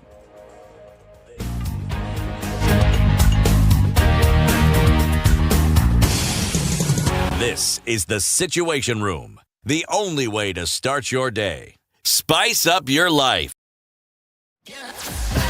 Sugar and spice and everything nice, just the way you like it. The Spice Drive. Did you have a great day? I hope you did. I intend to make it better from 3 p.m. to 7 p.m. I'm going to be taking you home nice and chill. Everyone is welcome aboard. The hashtag is Spice Drive and, of course, SpiceFM KE on Facebook, Instagram, and Twitter. So, The Spice Drive with Moni.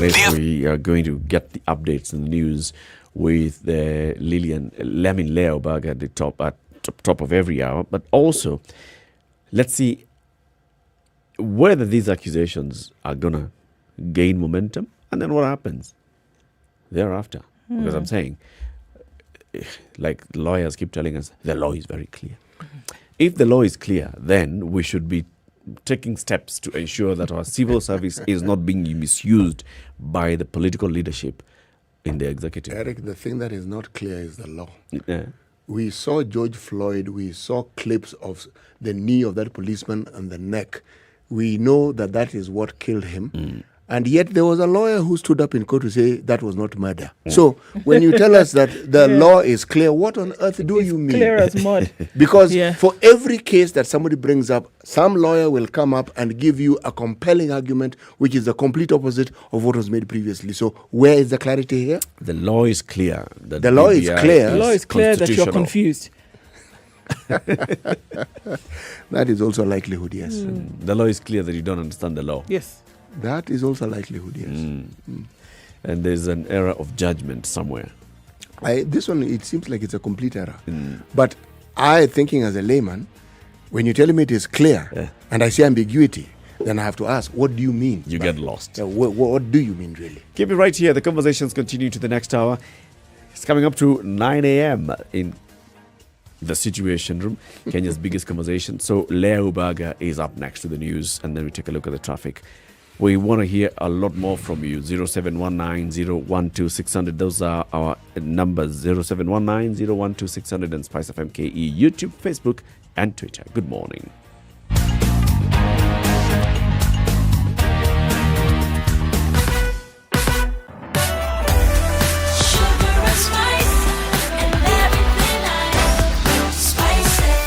Spice up your life.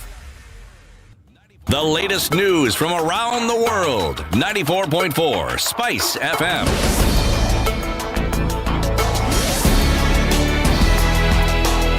Good morning, this is the Newswire. I'm Lea Ubaga.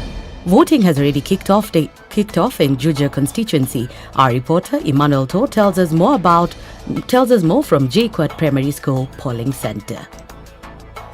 This is one of the main polling centers in this by-election that is being conducted today alongside 3 others in the country. And just to bring you up to speed, some of the voters are coming in. There's still low voter turnout, and of course 115,000 registered voters according to the IBC register are supposed to be participating in this by-election in Georgia.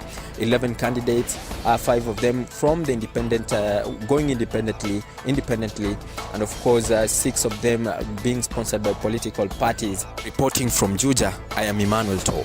Elsewhere, Bonchari by-elections have kicked off smoothly with 13 candidates set to contest the seat. Our reporter from Bonchari, Kevin Ogutu, tells us more about how security has been beefed up. Nyamiobo polling station, where Jubilee Party candidate Zebedeo Pori is expected to cast his vote. There was a remarkable queue as hundreds stand up this particular morning to cast their votes. With matter security, the security agencies in Nyanza region and of course in Kisii County have been making a rallying call, urging all the political players to ensure that they don't engage in any criminality that could in one way or another interfere with the voting exercise. Mukisa Kitui, one of those who announced their intention to run for the presidency during the next general election, is continuing his 5-day visit to the coast region to promote himself. Mukisa, who was recently the Secretary General of the United Nations Development Programme, officially launched the campaign yesterday in Mombasa. In addition, he is expected to visit Kwale and Kilifi counties. 345 people have been electrocuted in the last 3 years. Kenya Bar attributes about 74% of the deaths to bad public practice, such as illegal connections in slums, vandalism, and wayleave encroachment. The company says if Kenyans continue to be involved in illegal connections that result in electrocutions, there is a risk of these numbers increasing in the near future. And finally, hypertension is one of the most common non-communicable diseases that's dangerous to human life. Jacinta Mbenge, who's living with high blood pressure, tells us more. Nikikuta blood pressure kulingana na vile nilipewa advice na daktari, labda nilikula kitu inaweza kufanya iende juu, labda niko na stress, I work on it. Kujipima nyumbani ni kuzuri kwa sababu saa zingine pressure ni mbaya, ujuangi, usiki ni ugonjwa umu.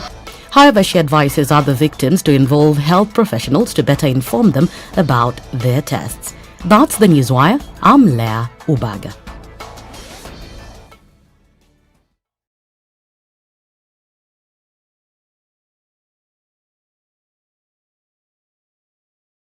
Okay, looking a little bit better in some parts. Mombasa Road, still a bit of a hiccup here and there. Langata Road is the one that is causing premium tears this morning, trying to get into the CBD. It's a parking lot. Barracks, all the way from the barracks, actually further down to the junction of Bomas.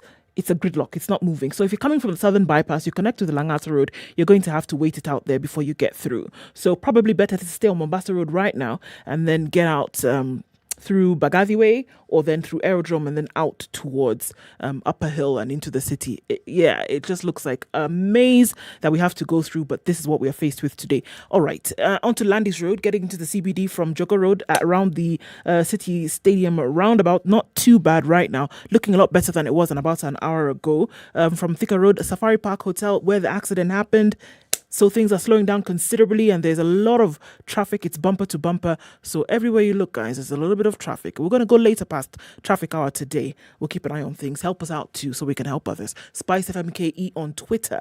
Text on 40127. Let's see why we can keep things moving this morning.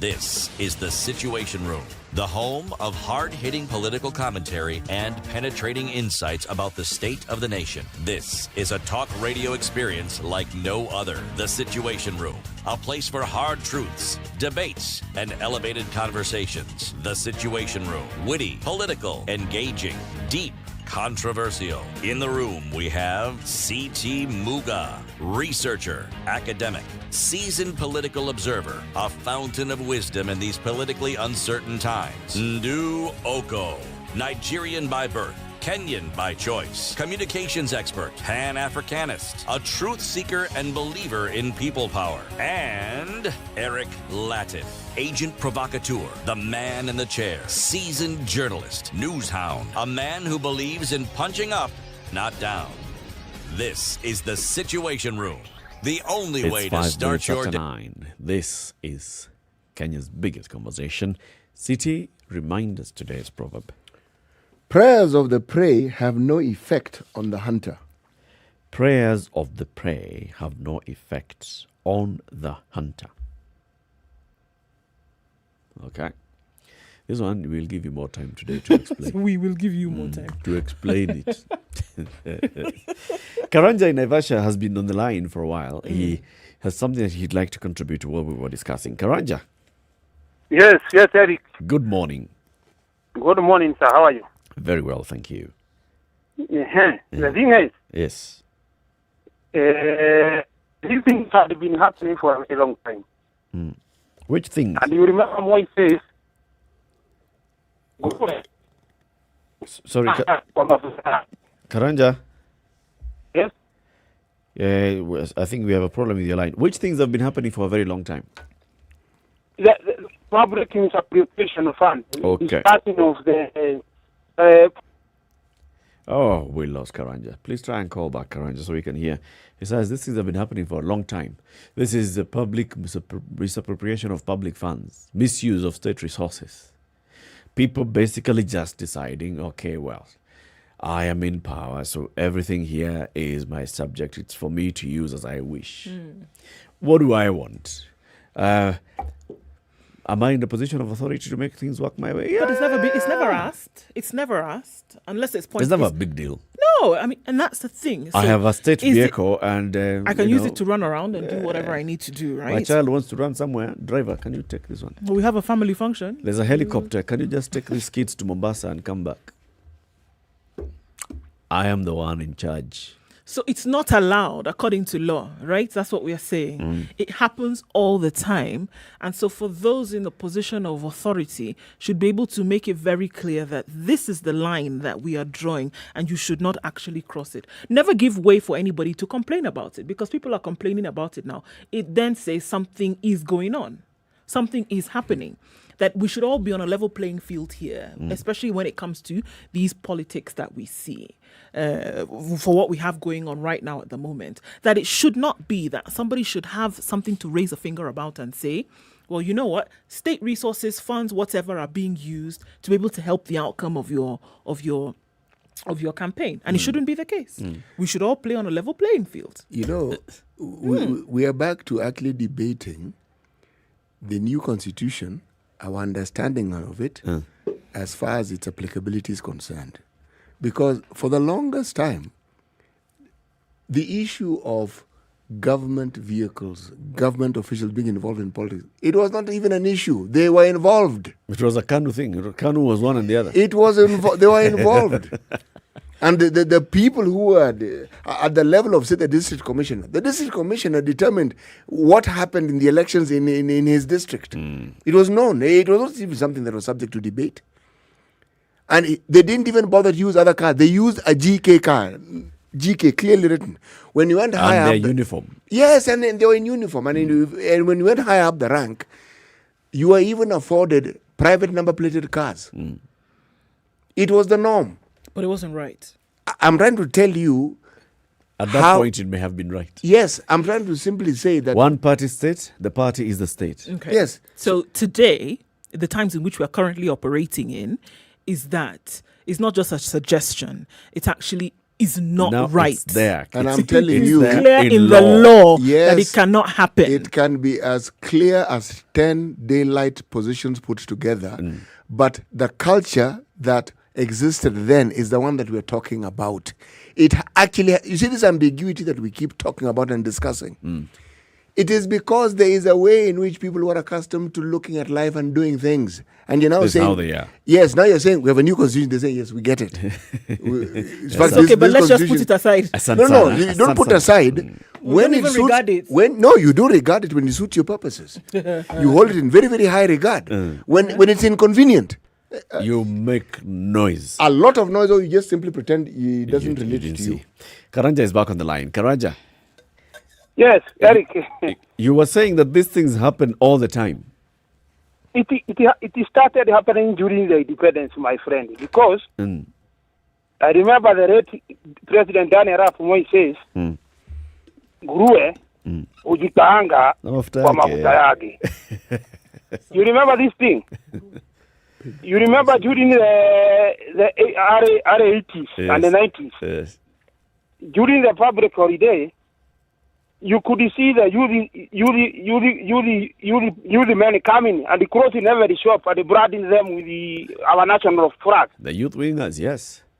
Yes, the youth wingers, Kanu wingers, youth for Kanu Naitatua, the Kanu wingers, eh?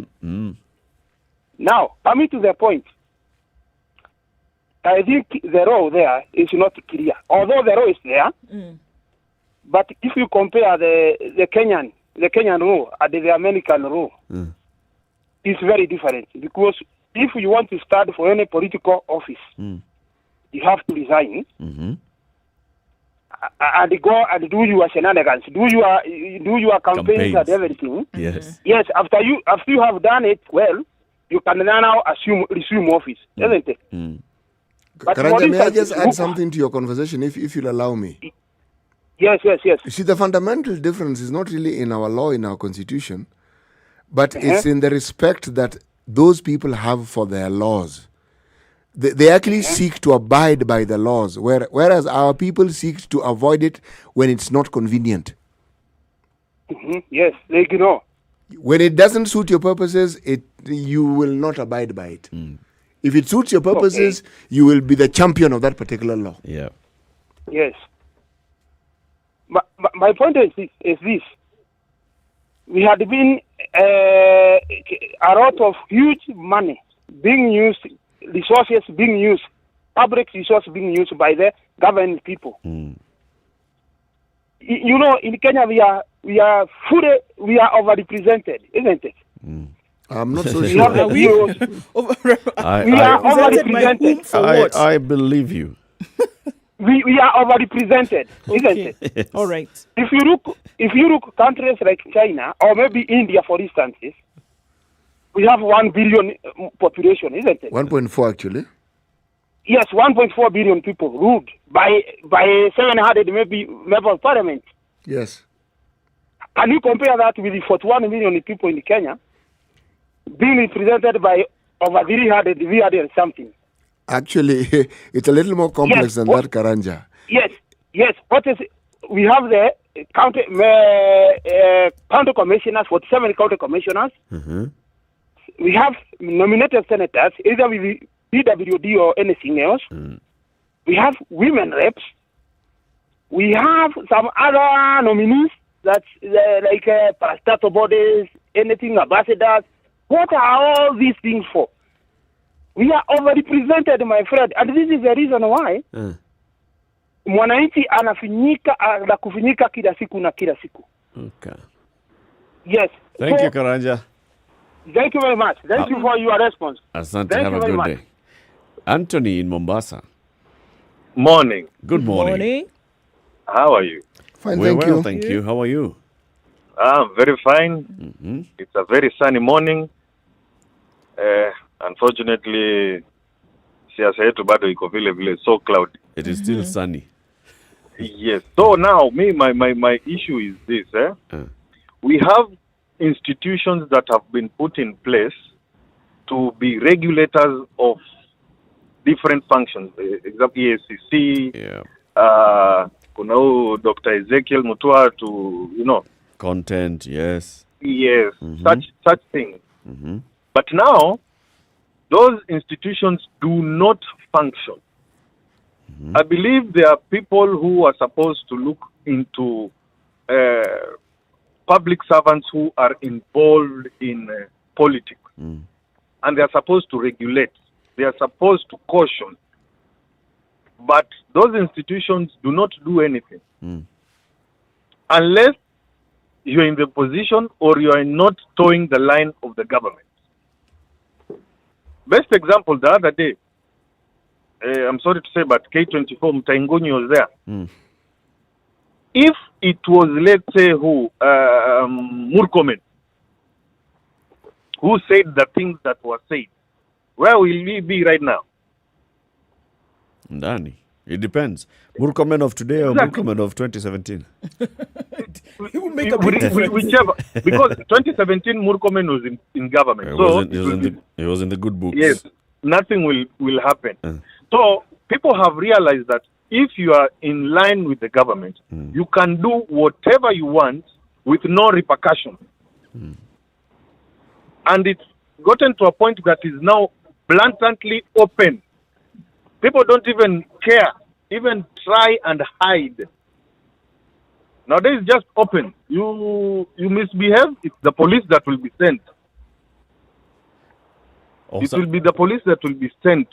So that means they are directly involved. How can police be sent to go disperse a meeting in someone's house just because the opposition or the people who are not towing the line are having a political meeting in someone's house?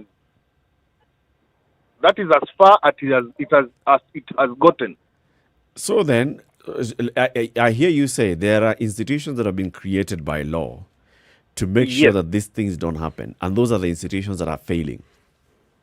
Those are the institutions. Unfortunately, if the top guy does not follow the law, who are we? You take him to court, nothing. What next? You know that there's that saying who are in the States, utadu. Yeah. Yes. So basically that is what is happening, and it will get worse as we approach the election. Thank you very much, Anthony. Yeah. So it's basically that. It's impunity, left, right, and center. But I have to ask that question. So then, is it that the political leadership has captured the state so much, or is it that the state, It's political. Yes, some players in the state have captured the arena so much that they even decide who Politics has infiltrated the that state.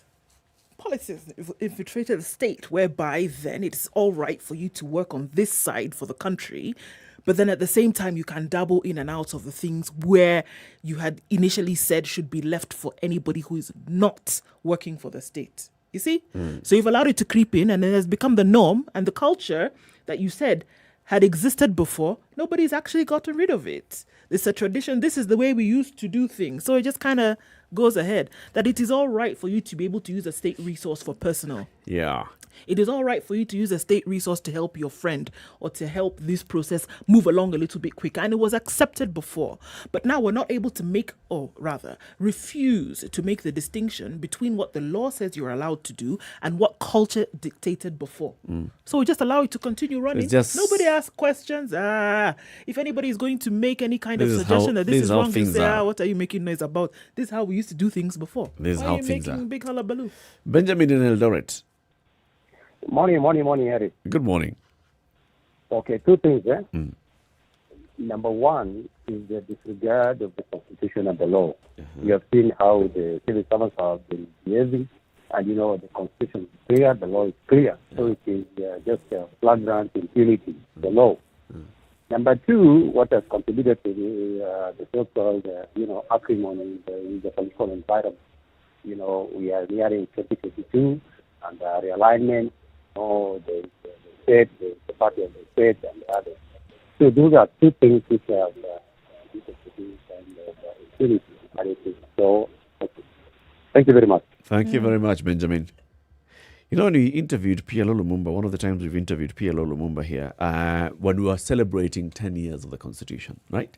And he was telling us, so after the first CKRC, when they came up with the Bomas Constitution Conference, some senior members of government told him, you know, that whole push for changing the Constitution, we just wanted to get Moi out.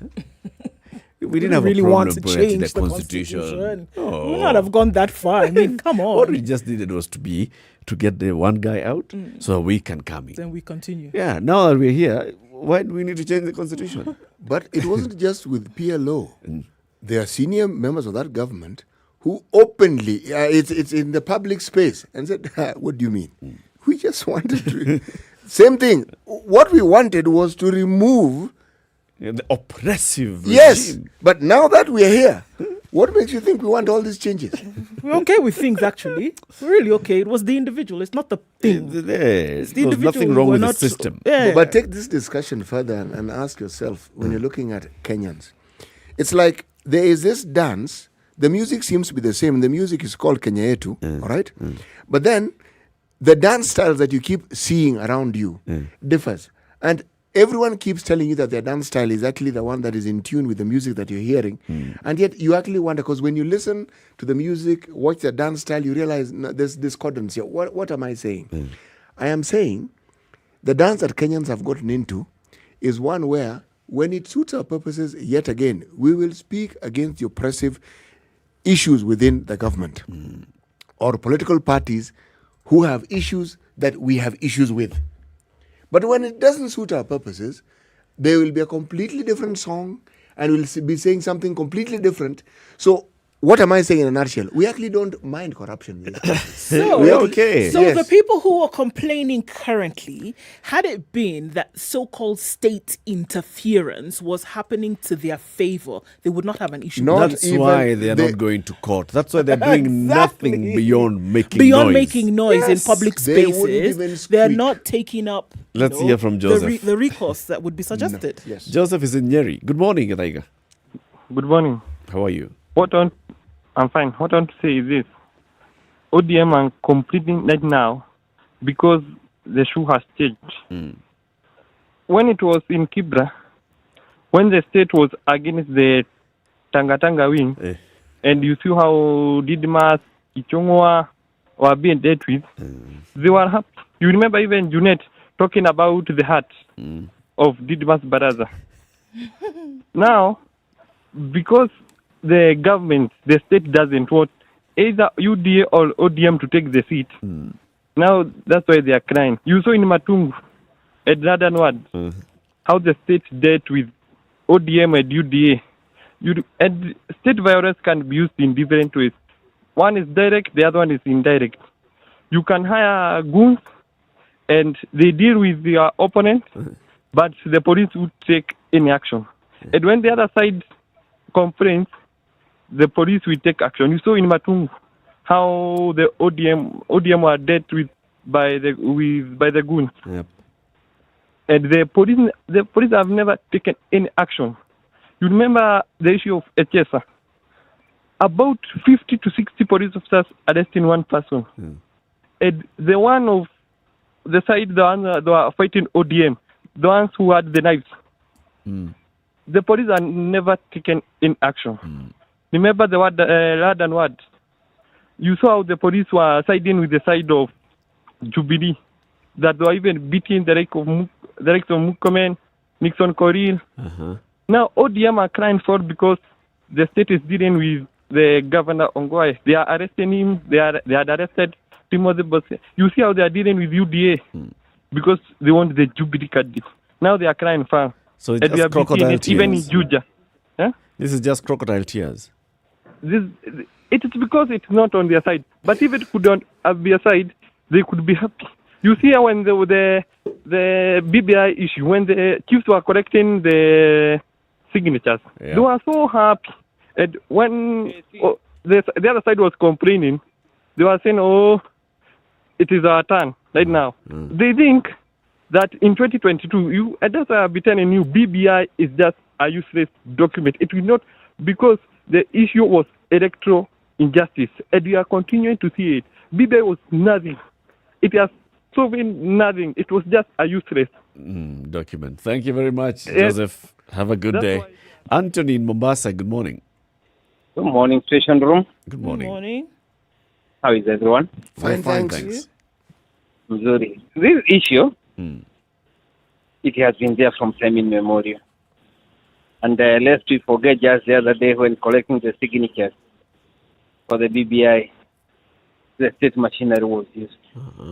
The chiefs and everyone, they were used to force people to sign. So it is something that has been happening. And I pray to God that one day this thing comes to end. Although in Kenya, it will take time. The prayer of the prey does not affect the hunter. you see, the problem is when we have a commander-in-chief who doesn't obey even the court orders, everything goes haywire and everyone feels they can do what they want. So state machinery will be used whether we talk about it or not. Yeah.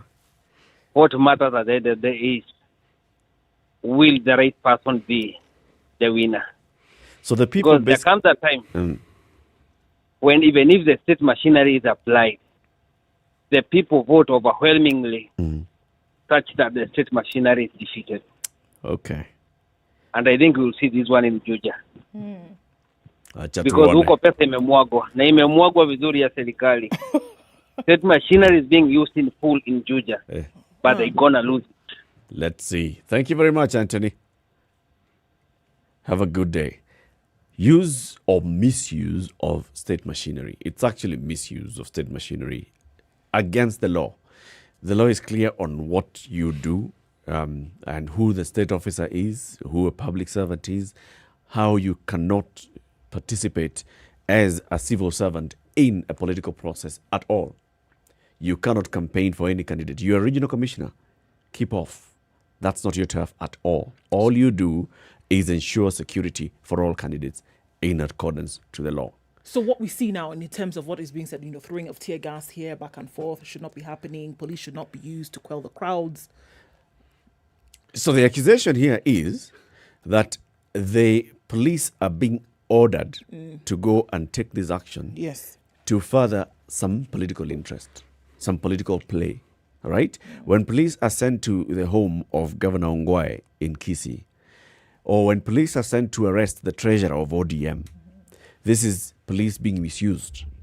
When police are used to, popularize the need for Kenyans to support and append their signatures to the popular initiative of the BBI, it is police or state officers like chiefs and all, public officers, doing their job of civic education.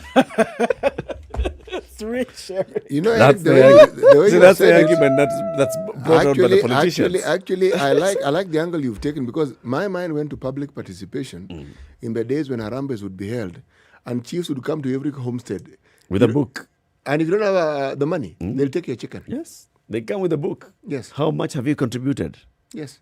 Public participation. To this particular cause.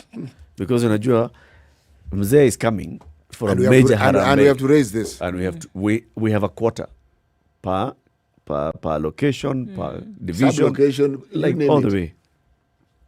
Look, Kenyans actually understand their system, all right? They understand it really well. The two callers who've actually called tell me they understand the system. When I say we like our corruption, I mean it.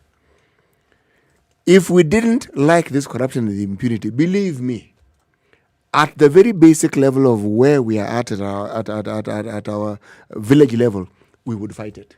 So you like it, you enjoy it, it's not a problem. No, it's something we've learned to cope with. Okay. We have an MOU with it, we understand. There are times when people protest is when that MOU has been abrogated and people feel no. Things are not going in your particular favor. This thing is not really working. Yes, but by and large, everything we talk about, we also like the debate that we hear from our politicians. Remember the entertainment valley I told you? But then there is the quid pro quo at the level of, yes, let's delegate impunity, okay? So we'll allow you to practice impunity because we will need you to support us when we practice our impunity. So You may think, oh, it's the president. It may not be the president. It's a shared cake. Yes. Some of these things have nothing to do with the president. But because of the tacit understanding of that delegation, at a different level, there'll be some functionary at a county level who is being allowed to do certain things because it is understood. So if Kenyans understand and they are okay with it, so why did they have it in the constitution? Was it some foreign pressure that made us put this in? We have it in our constitution. We it's have in defined the law that guides the officer. country. We have said what a state officer can or cannot do. We have even put it in statute and said what a public officer also can or cannot do. Why did we put it there? You've now introduced. We are very okay with it. You've introduced now a different discussion of the power of example. If we know how it is we relate to people in authority and how it moves up, you tell me, how powerful do you think the power of example will be? One of these scholars who mentioned the issue of the executive ignoring court orders. My friend, the ripple effect of that simple thing is profound. The ripple effect is profound. But then maybe it's just an excuse that, we like pointing fingers. No, it's not an excuse, Eric. Because the thing that you would then expect is if people really do not want the executive to be disobeying court orders, they tell the executive, no, we are obeying court orders, you are disobeying court orders. Not saying, I am breaking the law. Mbona hujashika huyu ame-overlap. Si hata mimi na overlap. That's the same thing we use. It's the same example. You see, I am overlapping because this other person has also overlapped. Why should you ask me about my overlapping and you not ask this fellow? Umeacha gari tano zipite, unanisimamisha. Eric, everyone has a responsibility at whatever level they have. If the president does not adhere to court rulings, it doesn't mean I've now been given license to overlap and to go against every traffic rule that is known to mankind. No. That's his responsibility at his level. I have my responsibility at my level. But the excuse that just because you can use that one example or the two examples, you now have access to unlimited impunity.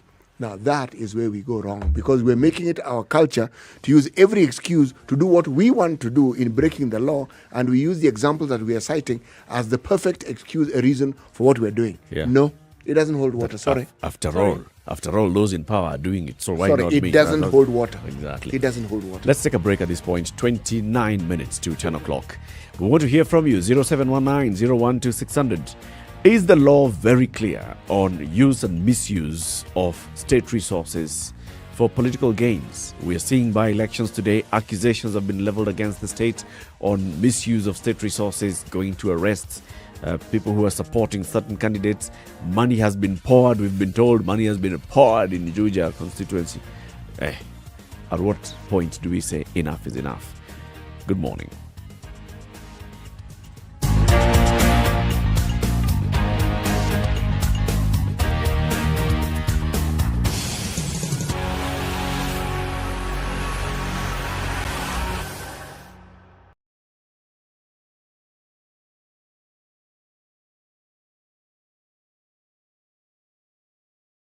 SpiceFM.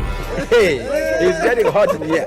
The media has greatly contributed to the moral rot that we experience in this country. I remember a senior politician telling me, point blank, nobody steals in the field, it's stolen in the granary. So my friend, if you're going to win an election, jipange kwa granary. I think we are suffering from Stockholm Syndrome. Our violator and abuser is also our redeemer in our mind. The whole political class, the whole political institution is rotten. It is based on ideals that cannot progress our country forward. This is the Situation Room. The only way to start your All right. Cloudy conditions in certain parts of Nairobi. It'll go to lows of 15 today and highs of 24. Light rain in Nyeri at 19, highs of 23 and lows of 14. It's mostly sunny in Nakuru at 18, highs of 26 and lows of 15. 25 will be the high in Eldoret today. It's mostly cloudy at 18. 23 and sunny in Kisumu, highs of 28 and lows of 13. 24 and sunny in Kakamega, highs of 27 and lows of 16. 25 will be the low in Mombasa today, where it continues to rain at 28. It's also raining in Malindi at 29, highs of 31. Highs of 26 and lows of 19 in a rainy Kampala this morning. Mostly sunny conditions in Dar es Salaam at 27. Highs of 30 and lows of 24. 11 and sunny in Joburg now. Lows of 8. And Lagos, still raining at 26, highs of 31 and lows of 26. 31 will be the high, where it's partly sunny in Kinshasa at 23. Mostly sunny conditions in Beijing at 33, highs of just that and lows of 16. Mostly sunny in Paris at 11, and we'll see highs of 16 and lows of 9. And sunny conditions in London at 9, highs of 17 and lows of 9 as well. 17 and clear conditions coming soon into Tuesday morning in New York. We'll see highs of 27 and lows of 16.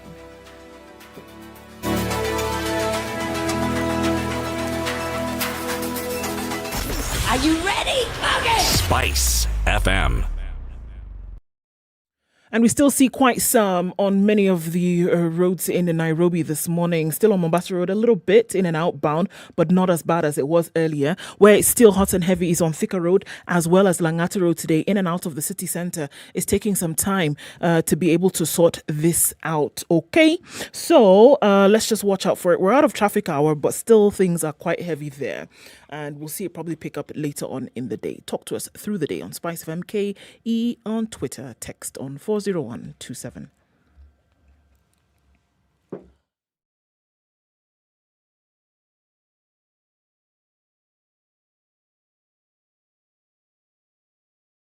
Spice and everything nice. All right, okay. Spice up your life. Mature, intelligent talk every morning. Spice up yourself.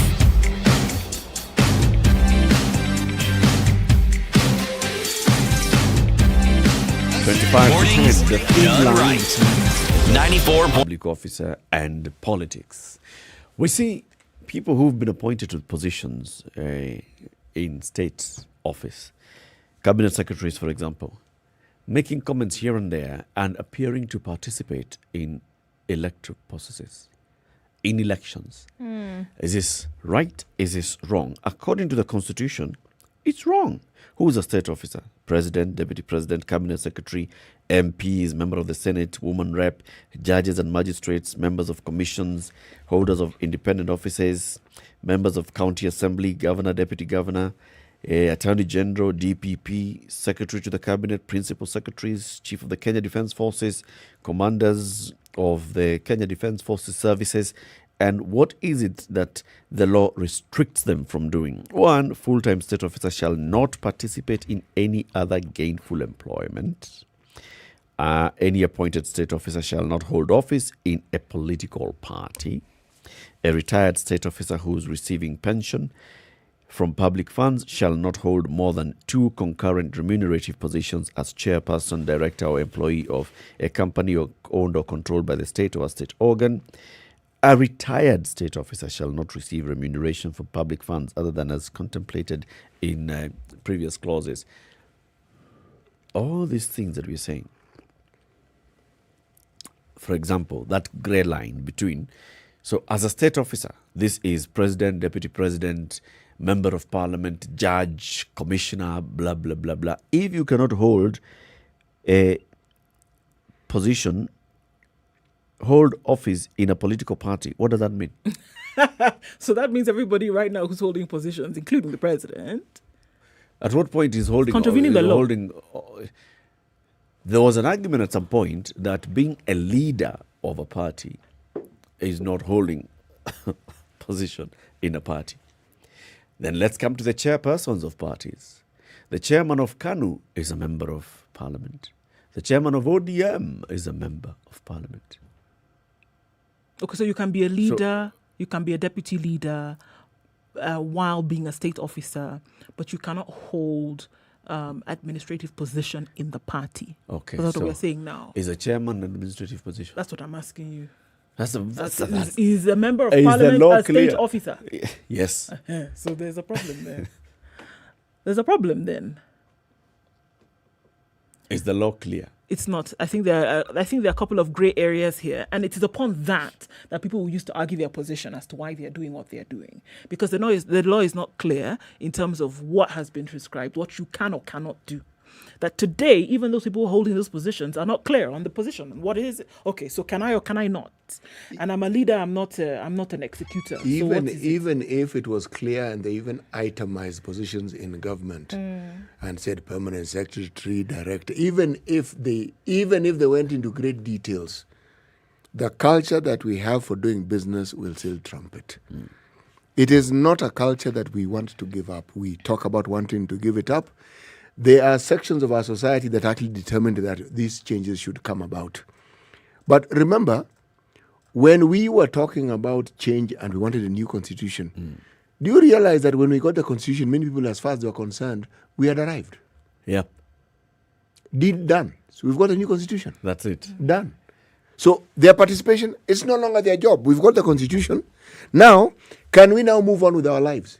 And when you say move on with their lives, what do you think their lives were? Go back to where we were. What you know and how you... Yeah, a few minimal changes here and there, but nothing too big. Nothing that will actually tip the apple Nothing cart. disruptive. No. Just a few changes here and there. Comfortable changes. And when they become uncomfortable, amend the constitution. Yes, exactly. After all, why have you elected these leaders? Look, these things that we refer to as changes, if people really want change, believe me, they will put it into operation. Believe me. We've talked about for the longest time, take your pick, think of any aspect of our society and tell me, where people have genuinely wanted change, I am saying you will see change. You will see change. Where they really want to talk about change but don't really want to see change, you will find a lot of conversation about change, but you won't actually want to see it. Right. They'll just be saying things. We will say things. People complained about not wanting chiefs, and yet in practice, people actually want chiefs. People want chiefs.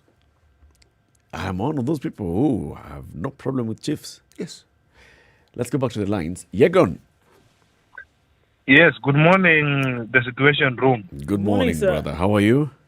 Niko salama sana. Ulikuwa na Ramadhani murwa? Yes, nimekuwa na Ramadan mzuri. Very good. Imefanyika salama. Asante. Where are you today? I am calling from Wajir. Okay. You know, here we depend on streaming because... Yegon, let me ask you a question. Is there any part of the country you don't go to? No, right now, if I have served in the northern frontier, I don't think there's any other part of the world which can make me not serve. Yeah. Okay. So, misuse of state resources. Yes, that is normal. And in fact, now the impunity has come down to the county offices, to the another county government. You know, before we used to see that those who are in power are the one misusing the constitution, misusing the state department resources.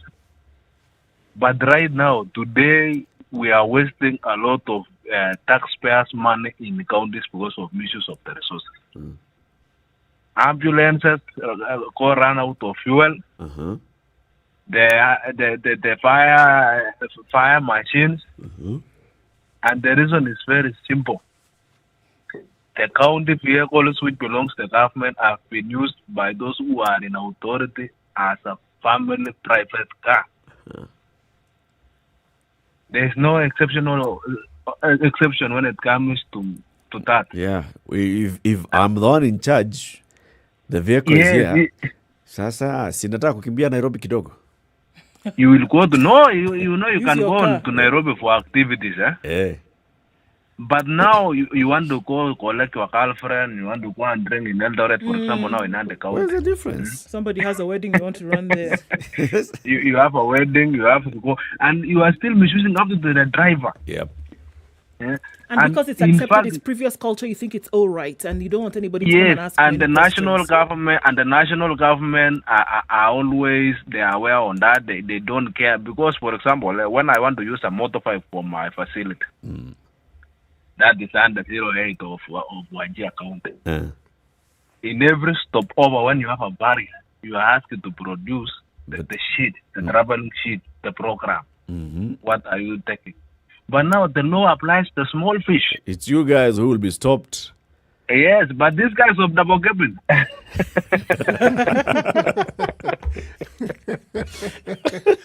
Thank you. Thank you very much, Yego. Have a good day, Wajia.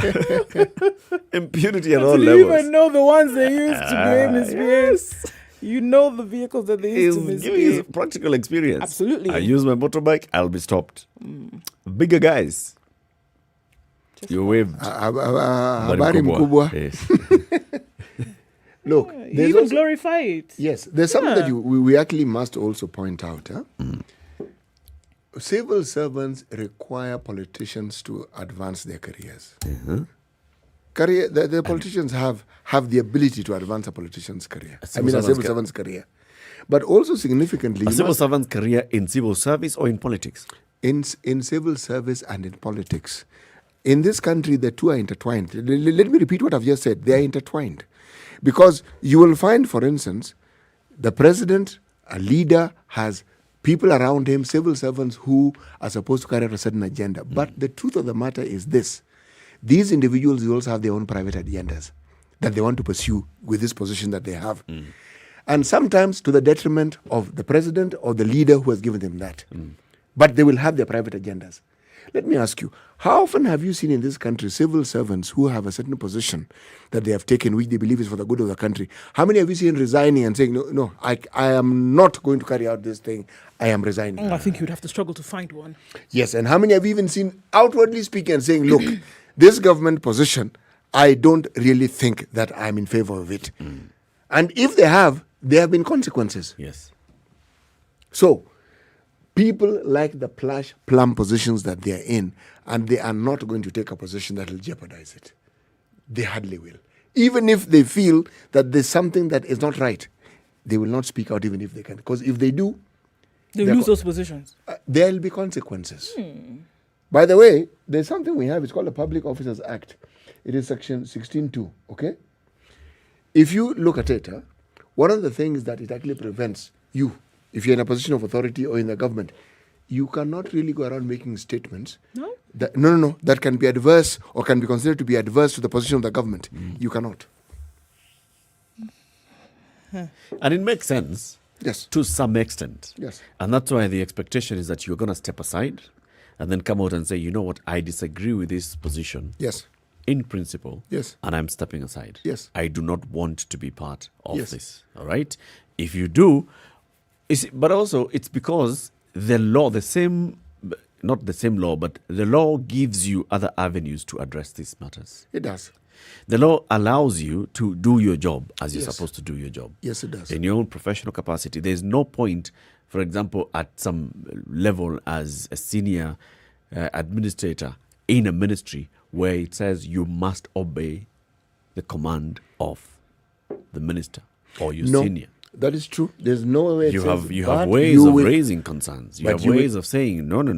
This is one I object, and these are my objections. I object because of this, and the other. But you will also understand that there will be consequences. That's the thing, and the rest of us, the population, the citizens, now we sit back and we watch you fry on your own. Such that if somebody actually resigned today and said, you know what, I've been ordered, I've been directed to go and arrest people. I've been arrested to conduct this kind of operation, to take people and lock them up in Kasarani and, incarcerate them there for a while and under the guise of fighting terrorism, and I don't think this is right, and I am stepping aside. We will forget about you and move on. Instead of people rallying behind you and saying, no, this is what this person is actually raising. Can we hear them out? If you look at our politics, what we're saying has played out from the time we got independence. If someone was favored by either the president, and at the time when the president and the state and the government and everything was, and the party were all rolled into one, okay, you would find that somebody who wasn't perhaps favored by the state, even politically, there's certain things that would never happen to you. Let me give you an example of things and how they actually should work if you're looking at a democracy on which Kenya is hinged, right? In terms of how you think things are supposed to happen. In Australia in 2015, Bronan Bishop resigned as the Speaker of the House of Representatives following sustained pressure from her travel expenses. Over her travel expenses, she had faced fierce criticism for more than 3 weeks since it was revealed that she has spent more than $5,000 chartering a helicopter from Melbourne to Geelong in November to attend a Liberal Party fundraiser. To attend a fundraiser, people started shouting, "Come on. We know that." No, what are you doing? That's You chartered a personal helicopter? use. Absolutely not. Prime Minister Tony Abbott at the time told reporters in Sydney that the government would hold a root and branch review of the entitlement system in the wake of the scandal. Now, this was a scandal. It's being called a scandal because she chartered a helicopter from town A to B. Here in Kenya, would it be called a scandal? Think about it. She paid the money back for the chopper ride, plus a 25% penalty, and then apologized for the ridiculous expense claim. On top of all of that, she said, you know what? She wrote to the Governor General and tendered her resignation as Speaker of the House of Representatives effective immediately. Returned the money, paid a fine, apologized, and then resigned. And she said, I have not taken this decision lightly. However, it is because of my love and respect for the institution of Parliament and the Australian people that I have resigned as Speaker. Where? Over such small matters. Yeah, you see? The UK Small, Prime yeah. Minister is facing accusations because you have been receiving money from some donors to finance one or two small bills here and there. Becomes a big issue here. The Hustler jet. You're even lining up mine to come and stand next The to us on the Hustler runway. jet went, it came back, and we. What are you talking about? What's your problem? You know, the former president of the US, Donald Trump, issued an executive order where he wanted to rescind powers of federal officers. Those are the ones we're calling civil servants here. Yeah. Okay? Now, there's a gentleman who was alive. He was not only a Republican, but he had worked in their civil service for 40 years. By the name of Ron Sanders. He resigned.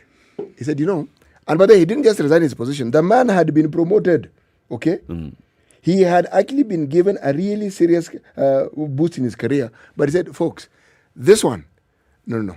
I am not going to be able to live with this. This one goes against the very grain of what it is that we are supposed to stand for. Yeah. Remember, he's in the president's party. He's in that simple. He resigned. Unfortunately, for that particular presidency, very many people in similar positions either lost their jobs or resigned because they didn't seem to agree. Now, that is the position people take when they feel there is a position to uphold. In this country, resign. Man, they have to sack you. And when they sack you, you will still complain and you will go to court. Yes. So, when I say that we like our corruption, we like our impunity, I have grounds for saying so. Because on which is this position of principle that you have seen people in leadership taking and saying, this is the position I hold. Which one? Doesn't exist. In which country? It doesn't exist. In this country. It doesn't exist. Which one? It doesn't exist now, I'm telling you. Musa in Nakuru. Good morning. Good morning to you. How are you? Fine, thank you. Latif, Yes. City should have said, I'd better die than... I'd rather die than resign. Yep. No. Thank you for reminding me of that. Yes. Now, just one question. Yes. About the cabinet secretaries. To me, they're like politicians. I want to understand. Yep. What do you That mean? is all. I look at the news and I wonder when I see them walking around and they're talking politics throughout. See, that's the problem. The lines are so blurred. So what is talking politics and what is advancing the government's agenda in terms of explaining the government's work, in terms of, because the government is a political administration anyway. At what point do we draw the line between a cabinet secretary coming here to say, look, people, this is what we are doing as a government. We understand the politics here and there. There are those who are complaining that, what we are doing is, we have misused money, and we are responding to those who have made those allegations. It happens to be that those who have made the allegations are politicians. Does that make the person who's responding then also become a politician? Where do you draw the line? Well, the way I look at it is, okay, there is a part of advancing the agenda. But my concern is you see them fighting other people on the media, other politicians. I don't know whether that's advancing the agenda. Oh, well, it depends. That is all I wanted to understand. I get you. I get what you're saying. And that's why I agree with what you're saying. I'm just seeking to understand. So at what point now do we start judging them? And at what point do we look at them and say, this person is doing their job? Only that the person who's raising a contrary opinion happens to be a political player. And the person who's responding to them happens to be a cabinet secretary who is a state officer. So where do we draw the line? That you should not be involved at all. And that's what So they should just be keeping quiet. Because, do your work. The last one I was following was Munya, for instance. And you know, I could see the talk, and you would really wonder. So, for example, when Cabinet Secretary Mutahi Kagwe is quoted as having said that, you know what, by March next year, we'll have either a new constitution or an amendment to the constitution. Is that a political statement or not? It is a political statement. Does it involve the constitution and the making of it? Eh? The work that they gave him to do. Eh? Does it involve the constitution and the making of it? Being at the highest decision-making organ of government? No, he shouldn't. In the health ministry. He should be dealing with He's ASIA member issues. of cabinet. He should be dealing with the ASIA House issues. You know, exactly. You know, consequences for I think that's all I had. So Thank you very much, Musa. Consequences for disagreeing with your head of state. I remember one Mr. Simon Chai made a statement that was considered a little unpalatable. When he says, you know, we actually broke. Minister for Finance, States, in his capacity as minister, we are broke. Was that man not then transferred to some ministry that I can't even remember? Well, true. Yes. But it's not that we haven't had ministers resigning. We have. We've seen ministers in this country resigning. Yep. In the Moi era, we saw people resigning. When multipartyism came into being, and even before then, when we actually saw people who had held positions as ministers resigning. Kenneth Matiba was one such person. He resigned. Assistant minister, yeah. Charles Rubia resigned. The people resigned. Move it forward. Raila Odinga has resigned more than once. He resigned when he was in the KANU government. He resigned when he was in the Kibaki government. He resigned. We've seen people resign. It's not that we haven't seen them resigning. But for what reasons have they been resigning? You see, because they were not comfortable with the status. Yes, they all stated that they were uncomfortable. They had disagreements. There are things that they did not agree with, and they figured the best thing to do is just step aside. Let me step aside. Let me just move on. Yes. Let me not do this. Yes. You see, when we had the Rainbow Coalition, part of it was as a result of people resigning. Okay, at the time Raila Odinga resigned, Adwa Wait resigned, William Montimama resigned, Moody Awori resigned. Those ones were kicked out, Buana. After the referendum, they were just dropped. Thanks. Let me put it this way. We are now going to debate what resignation means. They didn't resign. They were dropped from the cabinet. That's a statement of fact. We are not even going to debate about it. Who resigned and who The president reorganized his government. He brought in what he called a government of national unity. He dropped some people who were previously ministers. Raila Odinga being one of them. He brought in other people into the government. That one is a subject of debate. Because according to the news reporting even of that particular day, these are people who resigned and others followed them. So which side of this particular pond are you on? On the news of the day that I read. All right. Why don't I read for you news of the day of that particular time as it was presented? All right? October 30th, 2009. That's 2009. That is not Kibaki 1. That is the Nusumkate government. You're talking about Kibaki 1. In 2009, I actually talked about two different governments. In 2009, Raila did not resign. He was a prime minister. I talked about two different governments and two different occasions. Okay, and I even said Raila resigned twice. I'm talking about 2005. After the referendum, Kibaki reorganized his government. He dropped people. Eric, I'm not talking about Kibaki 1 or 2. I started my discussion during the Moi era. Okay. Yes. I even started by saying that the resignation we're talking about was in the Moi era when Raila had actually been in KANU and he resigned. And I said, these are the people who also resigned. And I mentioned Mudia Wori, Adhua Witi. I mentioned those people. Yes, that is what I said. They resigned. No, you said NAC administration. No. So you said NAC? No, I didn't say NAC. Okay, we shall replay. Anyway, it's okay. NAC administration during the Moi government? How is that possible? You didn't bring in Moi, Bwana. It's okay. Let's just... No. I'm not letting it go, Eric. I brought in the Moi government. During the KANU era of Moi. The final days of Moi, there are people who left government and they left KANU. That is a statement of fact. During the Kibaki one, there are people who were fired by Kibaki. Another statement of fact. So you just tell us about today's proverb as we conclude. Today's proverb is as follows. Prayers of the prey have no effect on the hunter. Yes. Now tell us. Explain in 20 seconds. Wishful thinking doesn't make for good reality. Wishful thinking doesn't make for good reality. Yes. Huh. Yeah. You can pray.